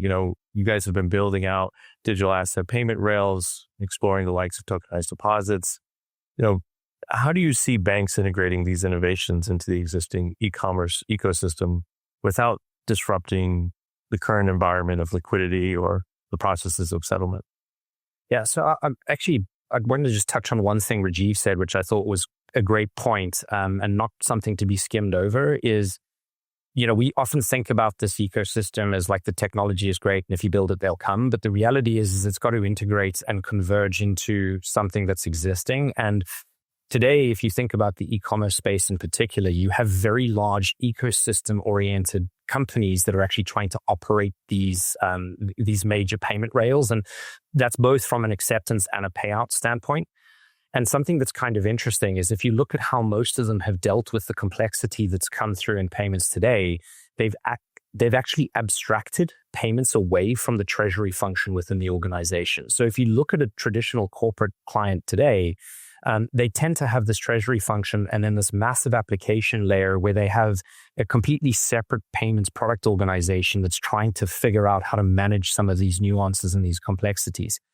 And so when I think about that backdrop and I think about some of those client needs and some of what Citi's really been focused on, we're in an incredibly blessed position to be in, nearly 100 countries around the world today. And the result of that is that we can own this very, very large network that allows us to operate and support clients in a pretty unique way. And so when we look at that and we look at what I was mentioning earlier, that we've been lighting up a lot of the sort of instant payout capabilities and some of these solutions today, we really looked at this as very complementary to that strategy. We sort of went down this journey of instant and 24/7 really around sort of 2016, 2017. I think we really thought very early on that was a great place to invest and it was going to be something big. And so even if you look, before I touch on what we've done on the tokenized deposit side, even if you look at what we've done with the traditional infrastructure, we've taken things like our clearing infrastructure, which was usually something that was 5 days a week, 8 to 5. And if you were trying to make a dollar payment as a bank outside of that window, well, tough. And we started up the US dollar 24/7 clearing platform. And that was really the first time we took something that was as important as clearing infrastructure and brought it into what I would call the 21st century. And that was a great, exciting sort of movement for us. We, at the same time, really saw tokenized deposits as a pretty interesting space to play. When you think about the regulatory backdrop prior to the end of last year, there wasn't really a great ecosystem for banks to think about how to integrate into this new economy. And as a result, we looked at tokenized deposits as our way in. And Citi Token Services is really the result of that work. And again, it's built on that exact same set of fundamental assumptions, which is, you want to be 24/7, you want to be instant, and you want to be always on.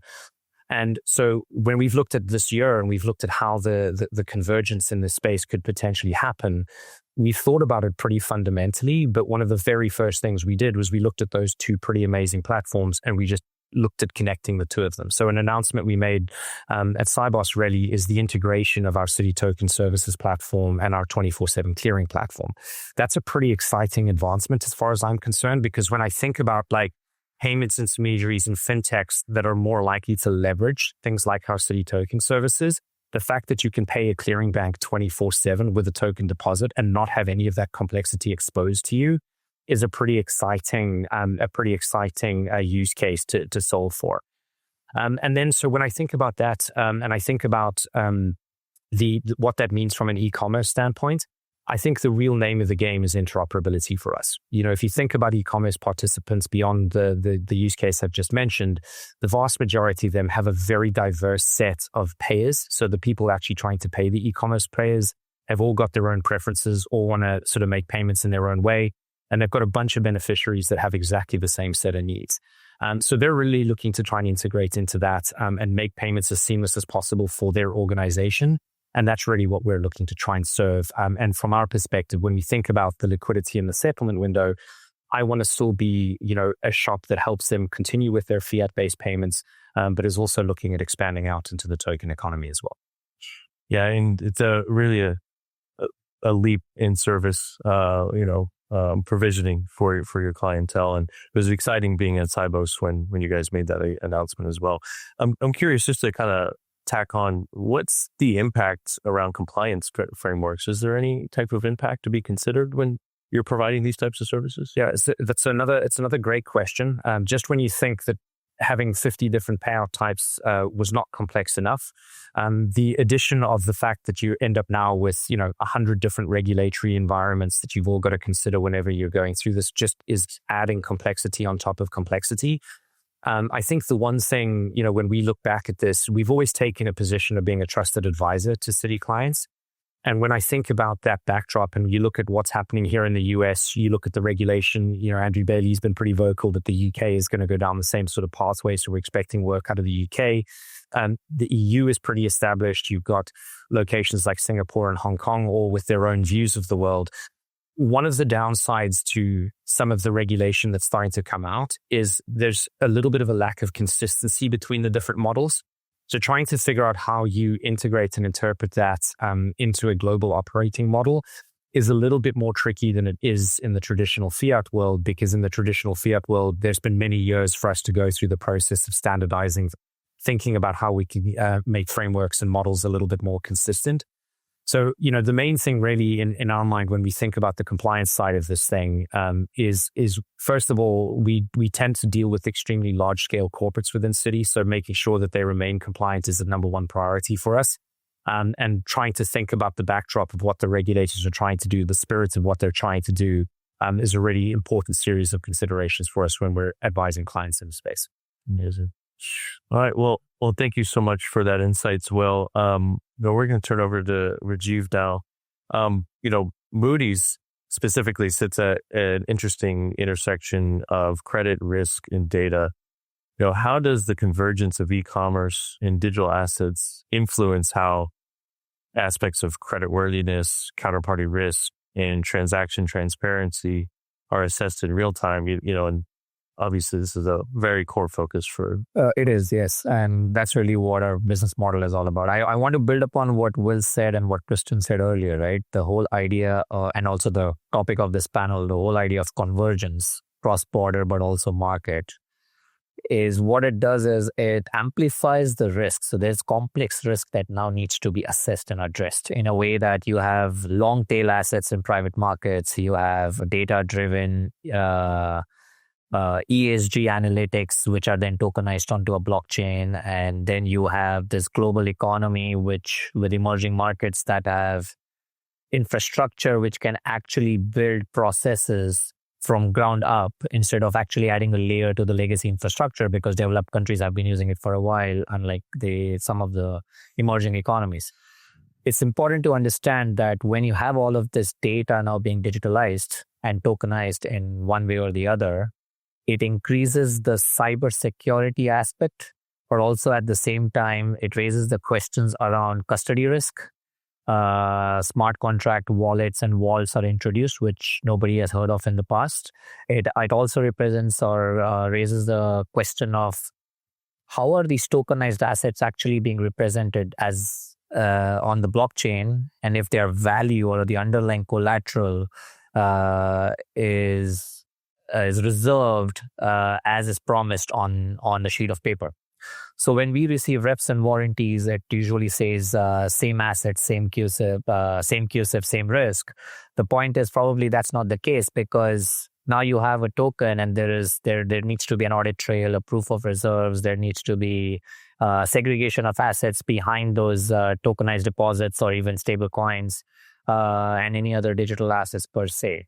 So the question is, we have to start understanding how this operational layer now interacts, because even a small exploit of a smart contract or an Oracle data feed can have major implications on the systemic impact on the overall workflow or the value chain of cross-border settlements, but also the whole issuance of assets, including in supply chains and trade finance. And I mentioned wallet-based systems in the earlier. And I think Will kind of alluded to that point. We have to get over the idea that we are looking to displace or replace existing systems. We have to look for connectors and identify those points. Again, like I mentioned in the introduction question, that we have to make sure that the wallet-based data, which now contains your identity, which is digital identity, the value and permissions, because those permissions allow for the money and the value to become programmable. And that actually adds more risk to the fact that if you get even a single data point which is corrupted, that's basically garbage in, garbage out, and everything can actually go all over the place. There has to be mapping of the data and reconciliation of the on-chain data versus the off-chain rails as we have. Then there was, I think, mention of regulatory aspects and clarity as well. It's very important to understand from a regulatory perspective, how do they build pragmatic and standardized frameworks which are cross-jurisdictional and global in nature? Because if we talk about 24/7, 365, we can't have US having one form of regulation and then Europe having a certain other requirements. That puts institutions in a more risky area than they would be should that clarity not be there. So it's important from a clarity perspective as well that regulations are in place. And interoperability was mentioned too. I think deep interoperability is superly important. And then not only the token standards, but also there are other standards in terms of legislations and also institutions that need to understand how do they start interacting with different types of blockchains, because not everybody is going to use one unified. There may be a unified ledger. I know there are projects going on for that, but every institution is going to have its own blockchain, and then they need to find integration with and interoperability with that unified ledger, which will drive everything. So it's not going to be a monolithic framework. It will actually be a network of networks, and that actually amplifies the risk, as I mentioned earlier, and that risk needs to be assessed. So from a credit ratings perspective, we look at it in two aspects. One is the credit fundamentals of assets and money. And then there is this whole non-credit risks that digital risks, as we call them, that need to be evaluated and assessed. Should these risks be integrated with each other is a question that we are actually asking our stakeholders, the regulators, that how if they believe there is a credit impact of these non-credit oriented fundamentals on the asset or the issuance or the digital money itself. But we are doing all our research in order to quantify the qualitative blockchain data to identify if there are any signals that can impact the tokenized nature of an asset that is going to be on chains and the transfer of value from one chain to the other or one jurisdiction to the other. Yeah, and incredible insights, Rajiv. And, over at Chainlink, you touched on multiple things that we're very focused on. One, connecting blockchains to each other. We too agree that each financial institute will most likely have their own version of a blockchain that needs to do business and have interconnectivity in ideally a standardized way that's very fluid and secure. The aspects of tokenizing something that exists off-chain, the proof of reserves aspect.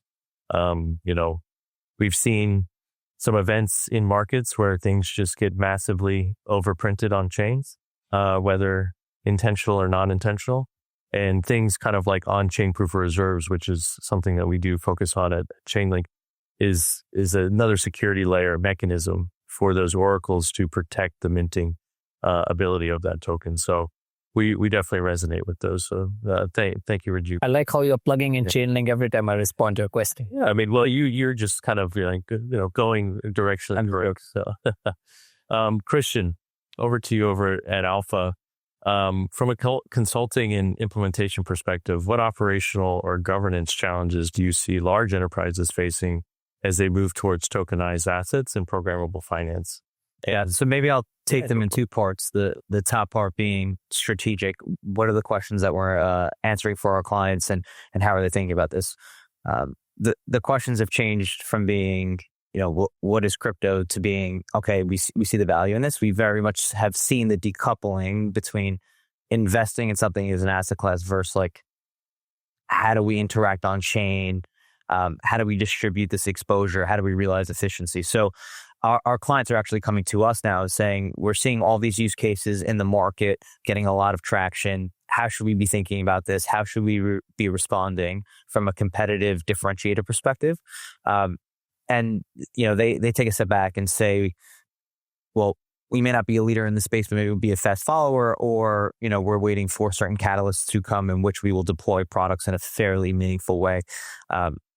And then eventually to get a C-suite on board, because the individuals that we're speaking with are pretty much bought in at this point. So a real shift from that perspective. The next element of that then becomes, given the different jurisdictional requirements and, how do we think about that? What does it mean to launch a product in the US versus the UK, et cetera? So that's something that the teams very much have to grapple with and spend a lot of time researching. And then ultimately, the traditional infrastructure looks very different from what you need from a digital assets perspective to be able to handle this type of exposure. And these traditional finance players have spent a lot of time consolidating their infrastructure and trying to modernize it from a client experience perspective, but also from an operational perspective as well. So they're saying, how do we plug in the right tools to support this, as opposed to just taking or getting rid of all the consolidation effort that we just did? How do we think about custody? How do we think about wallet management, security of private keys? And then it's not just technology, but how do we think about the organizational design to support all this? How do we hire the right people in which locations?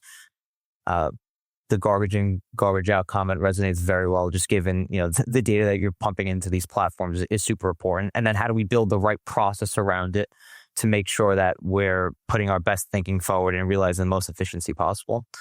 Those are the two angles that we're addressing it with our clients. Incredible. Maybe just add to something Christian said. I like the statement you made a bit earlier about getting kind of laughed out of the room if you'd had to have some of these conversations 3 years ago. Like, I remember a couple of years ago being, I was based out on the West Coast before this, and having conversations with corporate treasurers who were seeing a similar revolution at the time during COVID, talking about how Bitcoin was coming, and they were terrified that they weren't able to accept cryptocurrency, and what should they really do about it.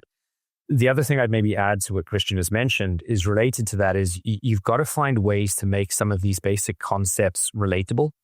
If you have a conversation with somebody who has never heard what an HSM is, and then you immediately start talking about, do you prefer hot or cold storage? And, you start having conversations like that with large scale corporates, most of them are going to roll their eyes at you and have absolutely no idea about any of the concepts that you're raising. But it goes even further than sort of that. We've spent so much time talking to, for example, treasurers who've said to us, well, okay, great. If we start accepting this stuff, how should we be thinking about it? We say, well, hang on, you have multiple geographies around the world today where you accept high risk currencies. Think about it the same way you do a currency. Think about doing things like setting limits on how much of it you want to hold. Think about things like at what points you would do conversions. When would you hold it? What currencies do you want to report in?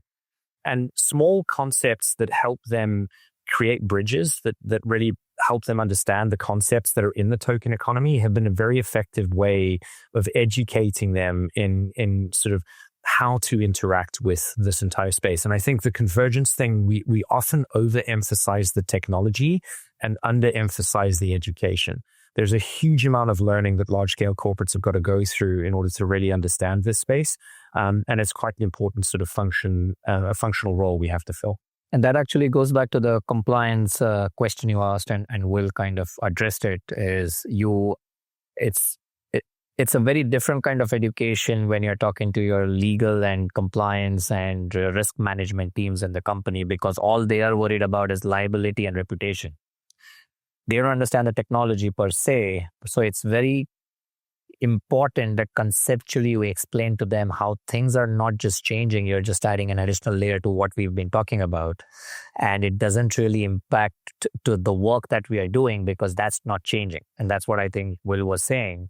The work remains the same. It's just the jargons in digital finance throws a lot of people off, not realizing it's literally the same concept and the same asset and the same logic that is already being applied in the e-commerce space or in trade finance and capital markets. And that conversion or that translation of language into known English jargon would actually help and goes a long way when you talk to that, because that also is a roadblock to any internal organizational work that you are trying to push forward and innovating, because POCs and pilots are good, but moving and pushing forward into production grade. Yeah. And this education will help us scale and see that wide adoption, because unless legal compliance and our control functions are on board and understand what's really happening, no organization will succeed, thereby actually impacting the entire industry. Yeah, and great insights. And to kind of like the POC comment too, I mean, I think the state of play is quite different when you have 2 transactions between a few parties versus within a day versus 2 million within a day. I think, the vectors of change are vastly different.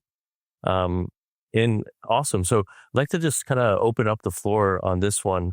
As cross-border payments and settlement move on-chain, how can institutions ensure interoperability with existing traditional finance infrastructure without causing liquidity fragmentation? And what compliance considerations need to take place? And maybe Christian, you could kick us off. Yeah, happy to. I think maybe just going back to the education point for a second, I think at least it's good to see that these people want to be educated on the topic now, right? I think what people are starting to realize that there's a strategic imperative to have a strategy around digital assets. Of course, the operational efficiency, the instant settlement, the liquidity are key benefits to it, but it's really about staying competitive and making sure that you're able to capture the next client demographic that's coming through in future generations. So, this strategic imperative is super important. Now, to the question around interoperability, it's super important. People are going to build products around various different blockchains. We can have the argument around which are going to exist in the future versus not. There are some leaders in the space. There are some new entrants into the market with different use cases. I think ultimately players in the space are going to partner with each other in the working group approach, the consortium approach around certain use cases, and they'll ultimately build products where the market sees the most demand for it and be able to adapt. And that's why I think interoperability is so important, is because they can be very agile and adapt to various changing market dynamics as they come in. So I think that's what we've seen with a lot of clients launching tokenized products. It's not just one chain with one partner. It's multi-chain with multiple partners, being able to distribute through different channels. And I think to answer a question, risk management needs to be more upstream than what it is today, right? It's more manual, paper-based. And we have RCSAs across every institution, which is Excel-based. And I think we have to even digitalize that. And there is an entire digital transformation exercise that needs to happen. The moment we talk about real-time monitoring and surveillance and the whole data feeds that will come in through oracles, and how do you validate that? So the compliance, the risk management, the RCSs need to be embedded into or programmable into these tokenized assets before they are even interoperable in nature. And how does that happen is very, very, very critical as well, because as an institution, you have a lot of requirements to meet from a regulatory perspective.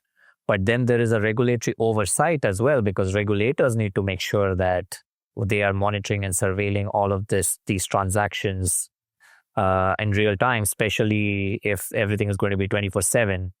And standardization will take some time to come, but innovation is not stopping. And how is that going to happen?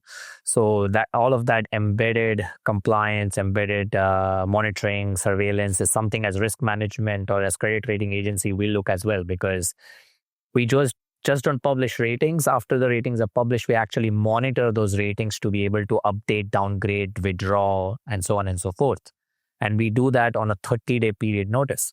But the moment we talk about a digital bond rating or a tokenized fund assessment, we have to make sure that a rating on that digital version of the asset is now appropriate an hour later, because our asset has ended up being in some other jurisdiction or on some other DeFi protocol out of nowhere. So we are trying to solve for that ourselves, because that's core part of our ratings process. Monitoring surveillance goes on for months and years till the asset has actually matured and the payments have settled. So for us, interoperability and embedded compliance is very important from whatever we are building. And I think the point of what Kristen made, and I think I said that earlier, the network of networks, we are trying to be agnostic. We are a global credit rating agency. We are agnostic to regulations. Any rating we put out there is applicable in every jurisdiction that we have license in. We have to make sure that our technology and the digital ratings that we put on chain are also equally agnostic to the nature of regulatory frameworks that are coming up and the existing ones as well. I'll do my best to add just to that. I think the good news is we're not starting from zero. Like, the reality is most, especially again, coming back to the topic, e-commerce clients today have actually got quite a lot of experience in integrating alternative payment methods into what they do with traditional infrastructure already, whether that's like wallet-based payments or, making payments into things like card schemes and several other flows. So they've already become pretty good at trying to figure out what these alternative settlement rails look like. So I think the first thing I would say is, we're not starting from ground zero, and they already have some sort of like foundational understanding on how to build these multiple network that sort of checkout rails and make that really seamless for their customers. I think the second thing I would say related to this question, you touched on liquidity fragmentation. I think that ship is kind of sailing already, right? Like, we already have multiple coins, multiple chains, and the real question there is a question of acceptance and a question of who is holding what. A currency that you're holding or a specific stablecoin you're holding is only good so long as the beneficiary wants to receive that specific stablecoin. If they want to receive another one, you have an additional step in your settlement process that you've got to be thinking about. So, one thing that I think, and it's been great to hear several technology companies already looking at this space, but the liquidity fragmentation question is a big one. One thing, if I think about the one thing that the banks have brought to the ecosystem in payments to date has been they are massive engines of liquidity. They help make sure that payments settle whenever a payment is executed. And I think it's kind of interesting to see how that space is going to play when you start thinking about payments, maybe less so in like a P2P landscape where the payment values are very small, and more in a B2B type of landscape where the payments are maybe less high in volume, but extremely large in value. So I think there's an interesting sort of space to think about there. And I think one statement I would make on the compliance side, and this is particularly true for large corporates, is I think a lot of them take and need to take a long-term view on how they look at things. There's no point in having a very advantageous channel to be able to collect through if your opportunity to collect in that model is short-term. A lot of them have built a great ecosystem because they're very consistent, because their settlement over the last 5 years has been incremental improvements as they've been going. And I don't think that's going to change just because there's a new sort of underlying piece of technology. The real thing that's interesting, the real thing again that people are trying to solve for, and I want to come back to that fundamental statement I'd made in the opening, is when we have surveyed clients, there are three things they're after. They're after speed, transparency, and cost efficiency. You nail those three things, I don't think the beneficiary or the underlying client really cares about what the actual underlying tech is. What they really care is about what they're actually having delivered or the experience they're having as a result of the technology. If I can, and I agree with everything Will said, except for the fragmentation piece, which I'll come to in a minute. But the voice of the customer, we did also ask for privacy. And that's been an important aspect where a lot of institutions are trying to build permissioned rails is because of MNPI-CI, not only because they don't want to share information, but also the regulatory frameworks don't allow for a lot of information to be made public. So it's very important to understand how the permissioned layers of blockchain will start interacting with the permission layers of blockchain, and the whole concept of public permission chains or hybrid chains are now currently being tested. That's how it is going to move. Liquidity fragmentation, my view was a little different from what Will said, unless I misunderstood, is if we are talking about two layers, one is the off-chain layer, which is a legacy infrastructure, and trying to find connecting points with the on-chain layer, that reconciliation is appropriately driven only if the on-chain layer continues to process and work in the way it is supposed to work. If your liquidity is locked in any of the blockchain that it's interoperating on in the blockchain or digital finance ecosystem, then it kind of impacts the downstream of that reconciliation and creates fragmentation in multiple places, not only on chain but also off chain, because all of a sudden now your assets are not, your reconciliation is all over the place. So I think and that's from a rating perspective is also something that we keep raising questions, because blockchains have gone down. We know that upgrades happen, and that's when a lot of things are locked for a period of time. That will all impact the investors or the investor protection aspect, which is key, because at the end of the day, we have to make sure that the investor gets its money back, that it's lent to the borrower. And that's where the fragmentation piece plays an important role. And we think there is a risk of that fragmentation happening the moment you start digitalizing things, because at the end of the day, it's technology, and there needs to be some very robust, stringent legal agreements also between institutions and blockchain providers, which kind of very clearly state who is liable should something go wrong, or a smart contract is exploited, or an Oracle field breaks, or gets hacked. So we take that into consideration in the form of key risk indicators that we look at. Yeah, big problems to solve, but solvable indeed, I believe. We have a few minutes left, so I'll just kind of ask a quick kind of forward-looking question to round us out. So looking ahead, what does the next generation of digital commerce infrastructure look like? And when we think about this, will banks, fintechs, e-commerce platforms, will they converge on shared digital rails, or continue to innovate in parallel until the market converges on standardization? And maybe Christian will bring it back down this way. Yeah, happy to start here. I think if we wait for all of these firms to converge together and try to agree on standardization and operating in parallel, I think that's a failure in this space. So I think ultimately it's going to happen, right? I think firms are leaning in a fairly meaningful way in partnership in different working groups to test out use cases, and that's it's ushering in collaboration, which is great. There's not going to be a one-size-fits-all model for all these different types of use cases where we're going to say this is the absolute standard and everyone needs to follow this. And I think by nature of that's a good thing. So I think there are going to be some initial leaders that come to the space and show, this is what we think good looks like, but let's continue to work together and continue to evolve the technology and how we go to market with these types of products. But that's my 2 cents on that. Thank you, Christian. Raju? Yeah, I think we have to look at it in the terms of reality versus aspiration. The aspiration is 24/7 digitally native ecosystem, which will take a while to go. And we discussed that for the last 30-40 minutes, is the need for that infrastructure development, standardization, solve for interoperability and all that good stuff. It will take some time. What is being seen today is the concept of those parallel rails or digital twins. And at the end of the day, what blockchain promises is faster, cheaper, more efficient economy or e-commerce ecosystem. And that can only be achieved when we see that more digitally native issuances and digitally native transactions and programmable money being used commonly. So yes, I think the parallel rails will exist for some time, until the infrastructure is developed, until the standards are set. And we will also have coexistence of various forms of digital money being used for e-commerce, supply chains, and trade finance over a period of time, from tokenized deposits to stablecoins now, and potentially the forms of e-money or CBDCs in the future to have that sovereign layer also kind of driving the whole payment ecosystem.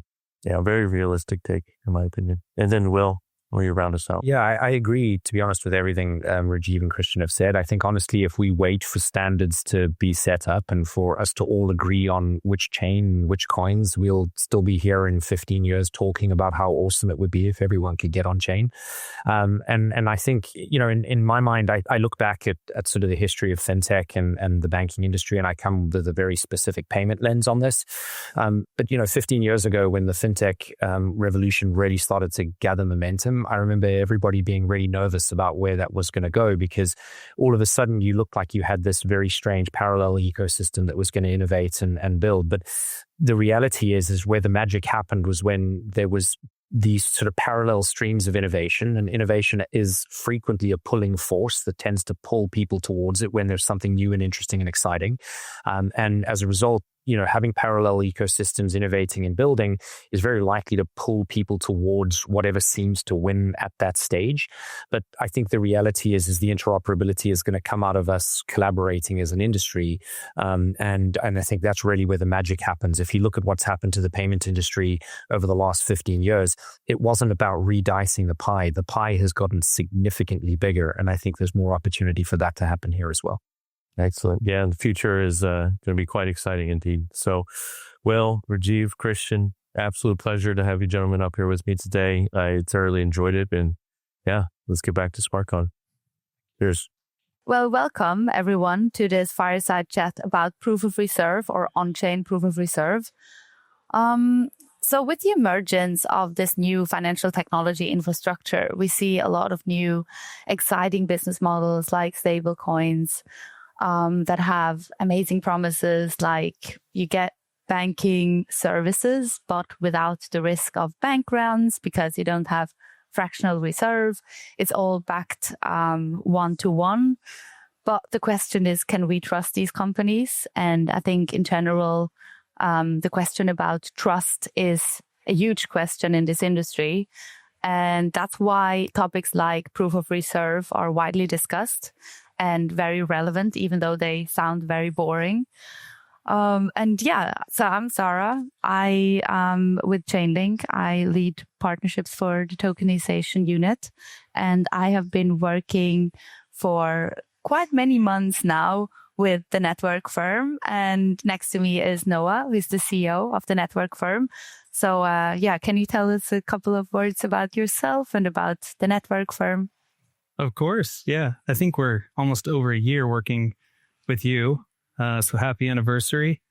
And the network firm and or our leadership has been working with Chainlink since 2019. And I think we did our first sort of production newsworthy thing together in the beginning of 2020.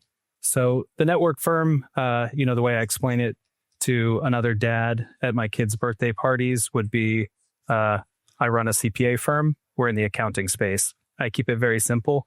The truth is we're, so much more. We are fundamentally, a licensed CPA firm. And so we provide accounting services. We're also a hybrid of a tech firm as well. Actually, even through our ownership, the way we're structured and owned is much like a tech startup would be.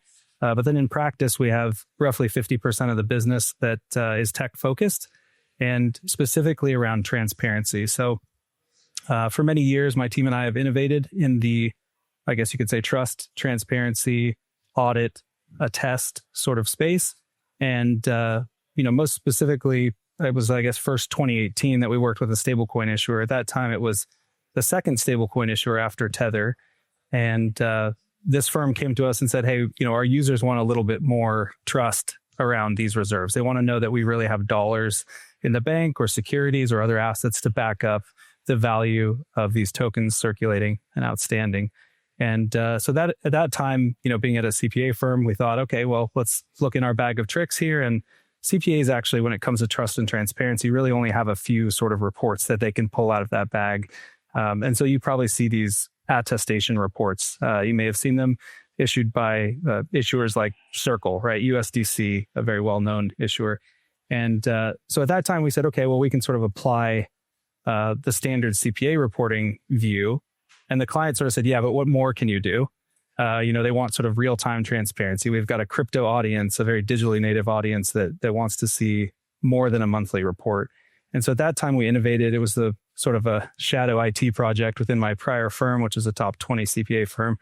And we created a dashboard essentially that compared the trust or bank asset reporting roughly every 30 seconds, but definitely multiple times per day, to the circulating supply of this stablecoin as read from the smart contract on Ethereum. And that was a pretty big innovation at that time for a CPA firm. And we sort of doubled on that by taking that real-time data and then being able to attest over it. So put a CPA signature onto a report that could be issued over this real-time data.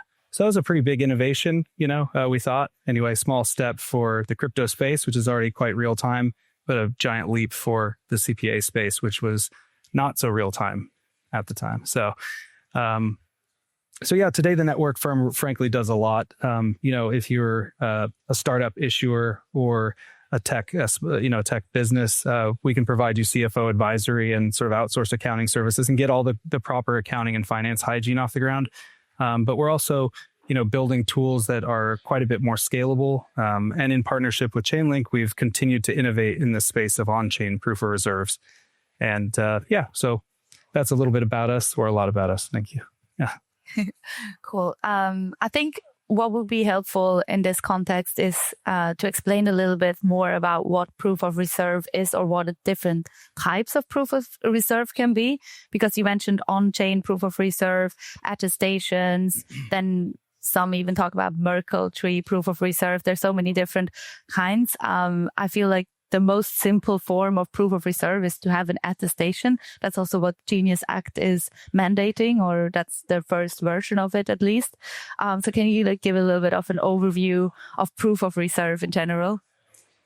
Yeah, sure. Without this turning into a whole proof of reserves talk, which probably could be, sort of 45 minutes on its own to explain all of those different sort of modalities or ways to get to the end proof. Ultimately, it's around trust and transparency. So it's giving sort of the audience, the user of the token, the marketplace, readily available and usable information that there's sufficient assets to back up whatever the liability is.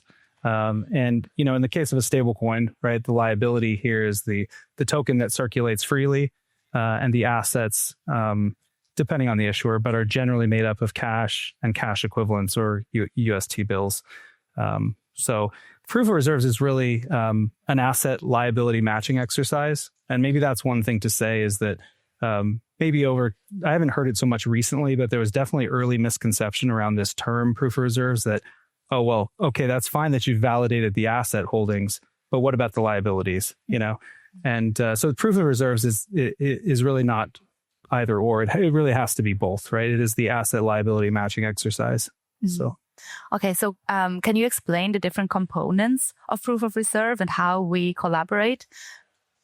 Sure. Yeah.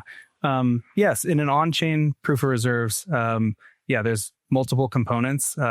As I mentioned, assets and liabilities. So let's think about a RWA issuer who is, tokenized dollars. Let's keep it simple to a stablecoin. And so first is validating the asset sources for their balances, and then validating the liability side of the equation, which is on-chain and could be single chain or multi-chain. Now we have to aggregate that data in a reliable way. We have to source it and sort of then aggregate it in a reliable way. And that's interesting because over the years, that's become probably one of the largest challenges, is actually working with sort of, the bleeding edge issuer, the issuer that's very tech focused and is ready to mint stablecoins, but they're working with a traditional custodian. And even earlier on, probably not so traditional, like trust companies, things like that to hold the assets. But in any case, these custodians, might have an API, but in many cases don't. And so getting real-time balance information has not been easy. Ultimately you need to source that information, aggregate it reliably. And what we do together, right, multiple of the issuers that have on-chain POR feeds through Chainlink, there's this data aggregation layer. So that's the part the network firm serves through our technology, LedgerLens. And once this data is reliably aggregated, we have a heartbeat that can produce an updated API. So we have a real-time or highly available API endpoint that can be read by the Chainlink network. So it can be picked up by a number of node operators and then written on chain to show that proof. Yeah. The other really complete the cycle of the proof reserves is how is that information used? So of course it can go on the is it data.chain.link, I think. Sort of, yeah. So for the GUI, the web view, the human readable view of these on-chain PORs, you can look there. And then in the best case scenario, it's really what we call together secure mint, which is the ability that the smart contract, the minting contract or the circulating supply actually can't be changed, no new mints, unless the reserve number is actually checked from the Chainlink data, from the on-chain data. So yeah, I think those are the big components: the assets, the liabilities, reliable aggregation, producing it frequently, and then writing it on chain through the Chainlink network. Yeah, definitely. So I think, this partnership has been very helpful for a lot of our clients.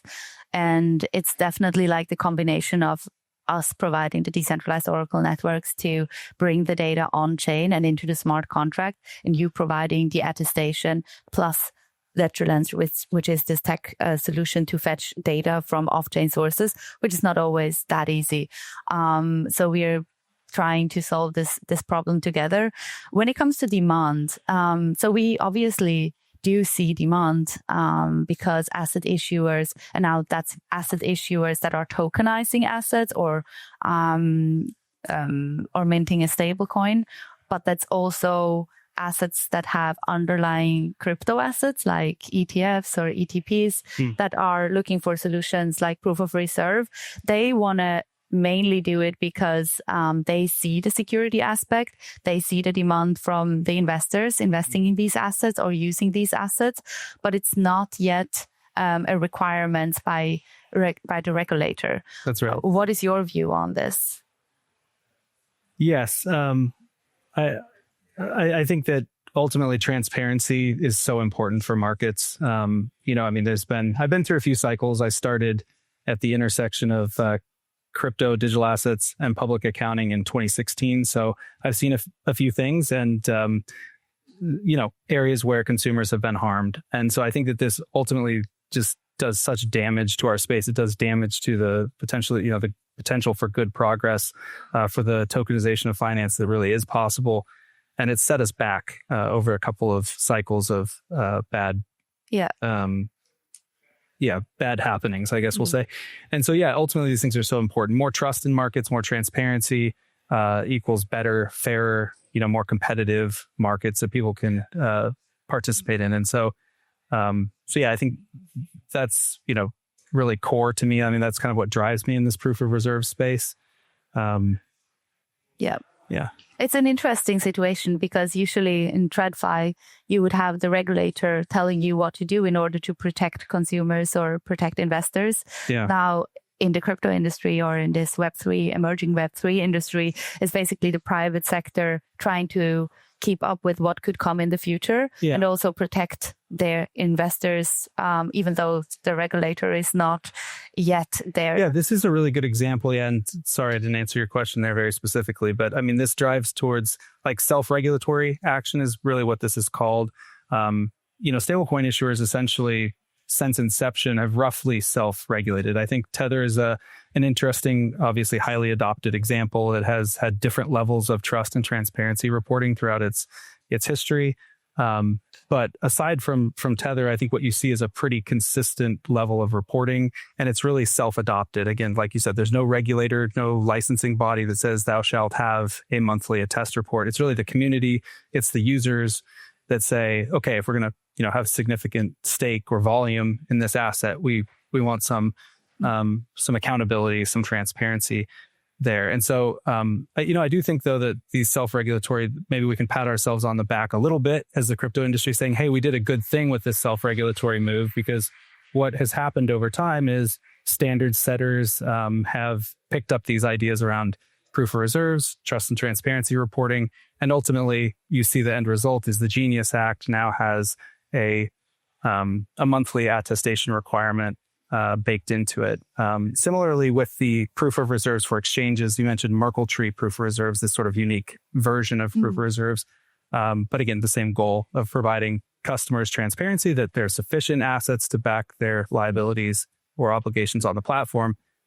You see that the Proof Act, which hasn't passed, but it's been introduced in the U.S. Congress, does the same thing. It takes this self-regulatory measures that multiple exchanges have undertaken and puts it into a legal requirement. So, I think all regulation requires balance, right? We can't go too far in one direction and turn the screws too tightly. But I think this is a pretty good example where the industry and the community has said these things are important to us. We do need this trust. We do need this visibility. And ultimately, standard setters have picked that up and said, okay, yeah, that sounds like a modern way. It's not exactly what we would do with the traditional analogy, but yes, let's have this more frequent reporting. Yeah.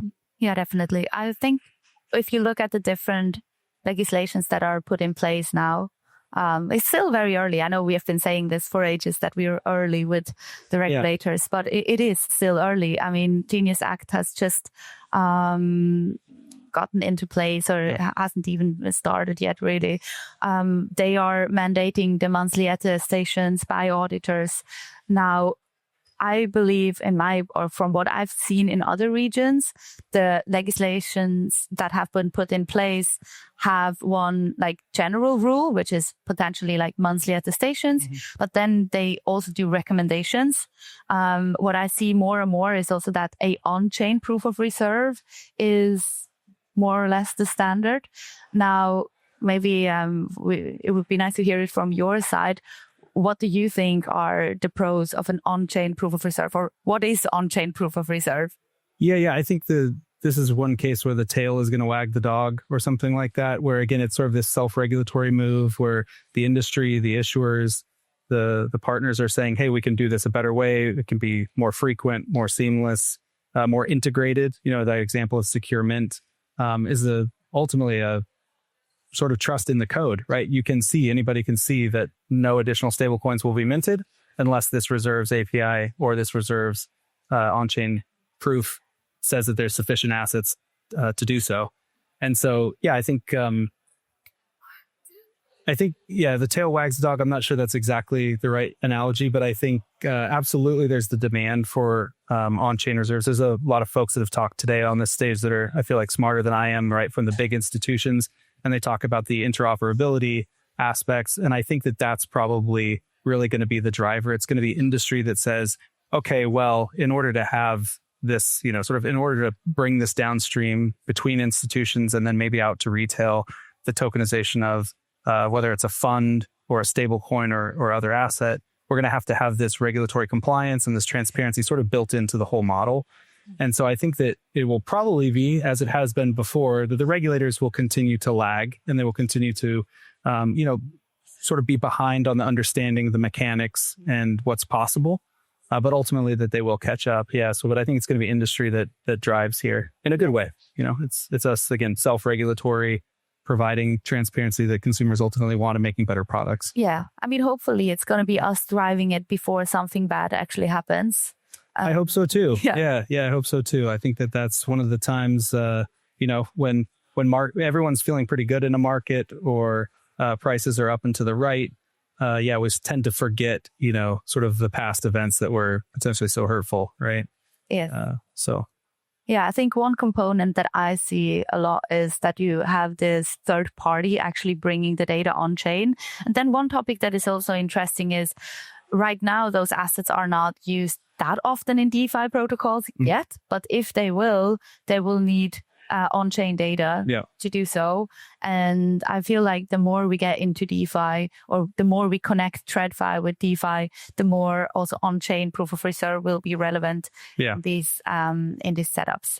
Yeah, DeFi is huge for us, but it's right. It still makes up such a small percentage of overall US GDP or overall sort of traditional asset volume. It's just tiny compared to that. But I think, the protocols will start to say, hey, additional risk measures, let's have additional risk feeds. Obviously, Chainlink pricing is like core to DeFi right now, but then there's build on top of that, which is, what about proof of reserves? What about some of these other signals that can help those protocols build in risk measures?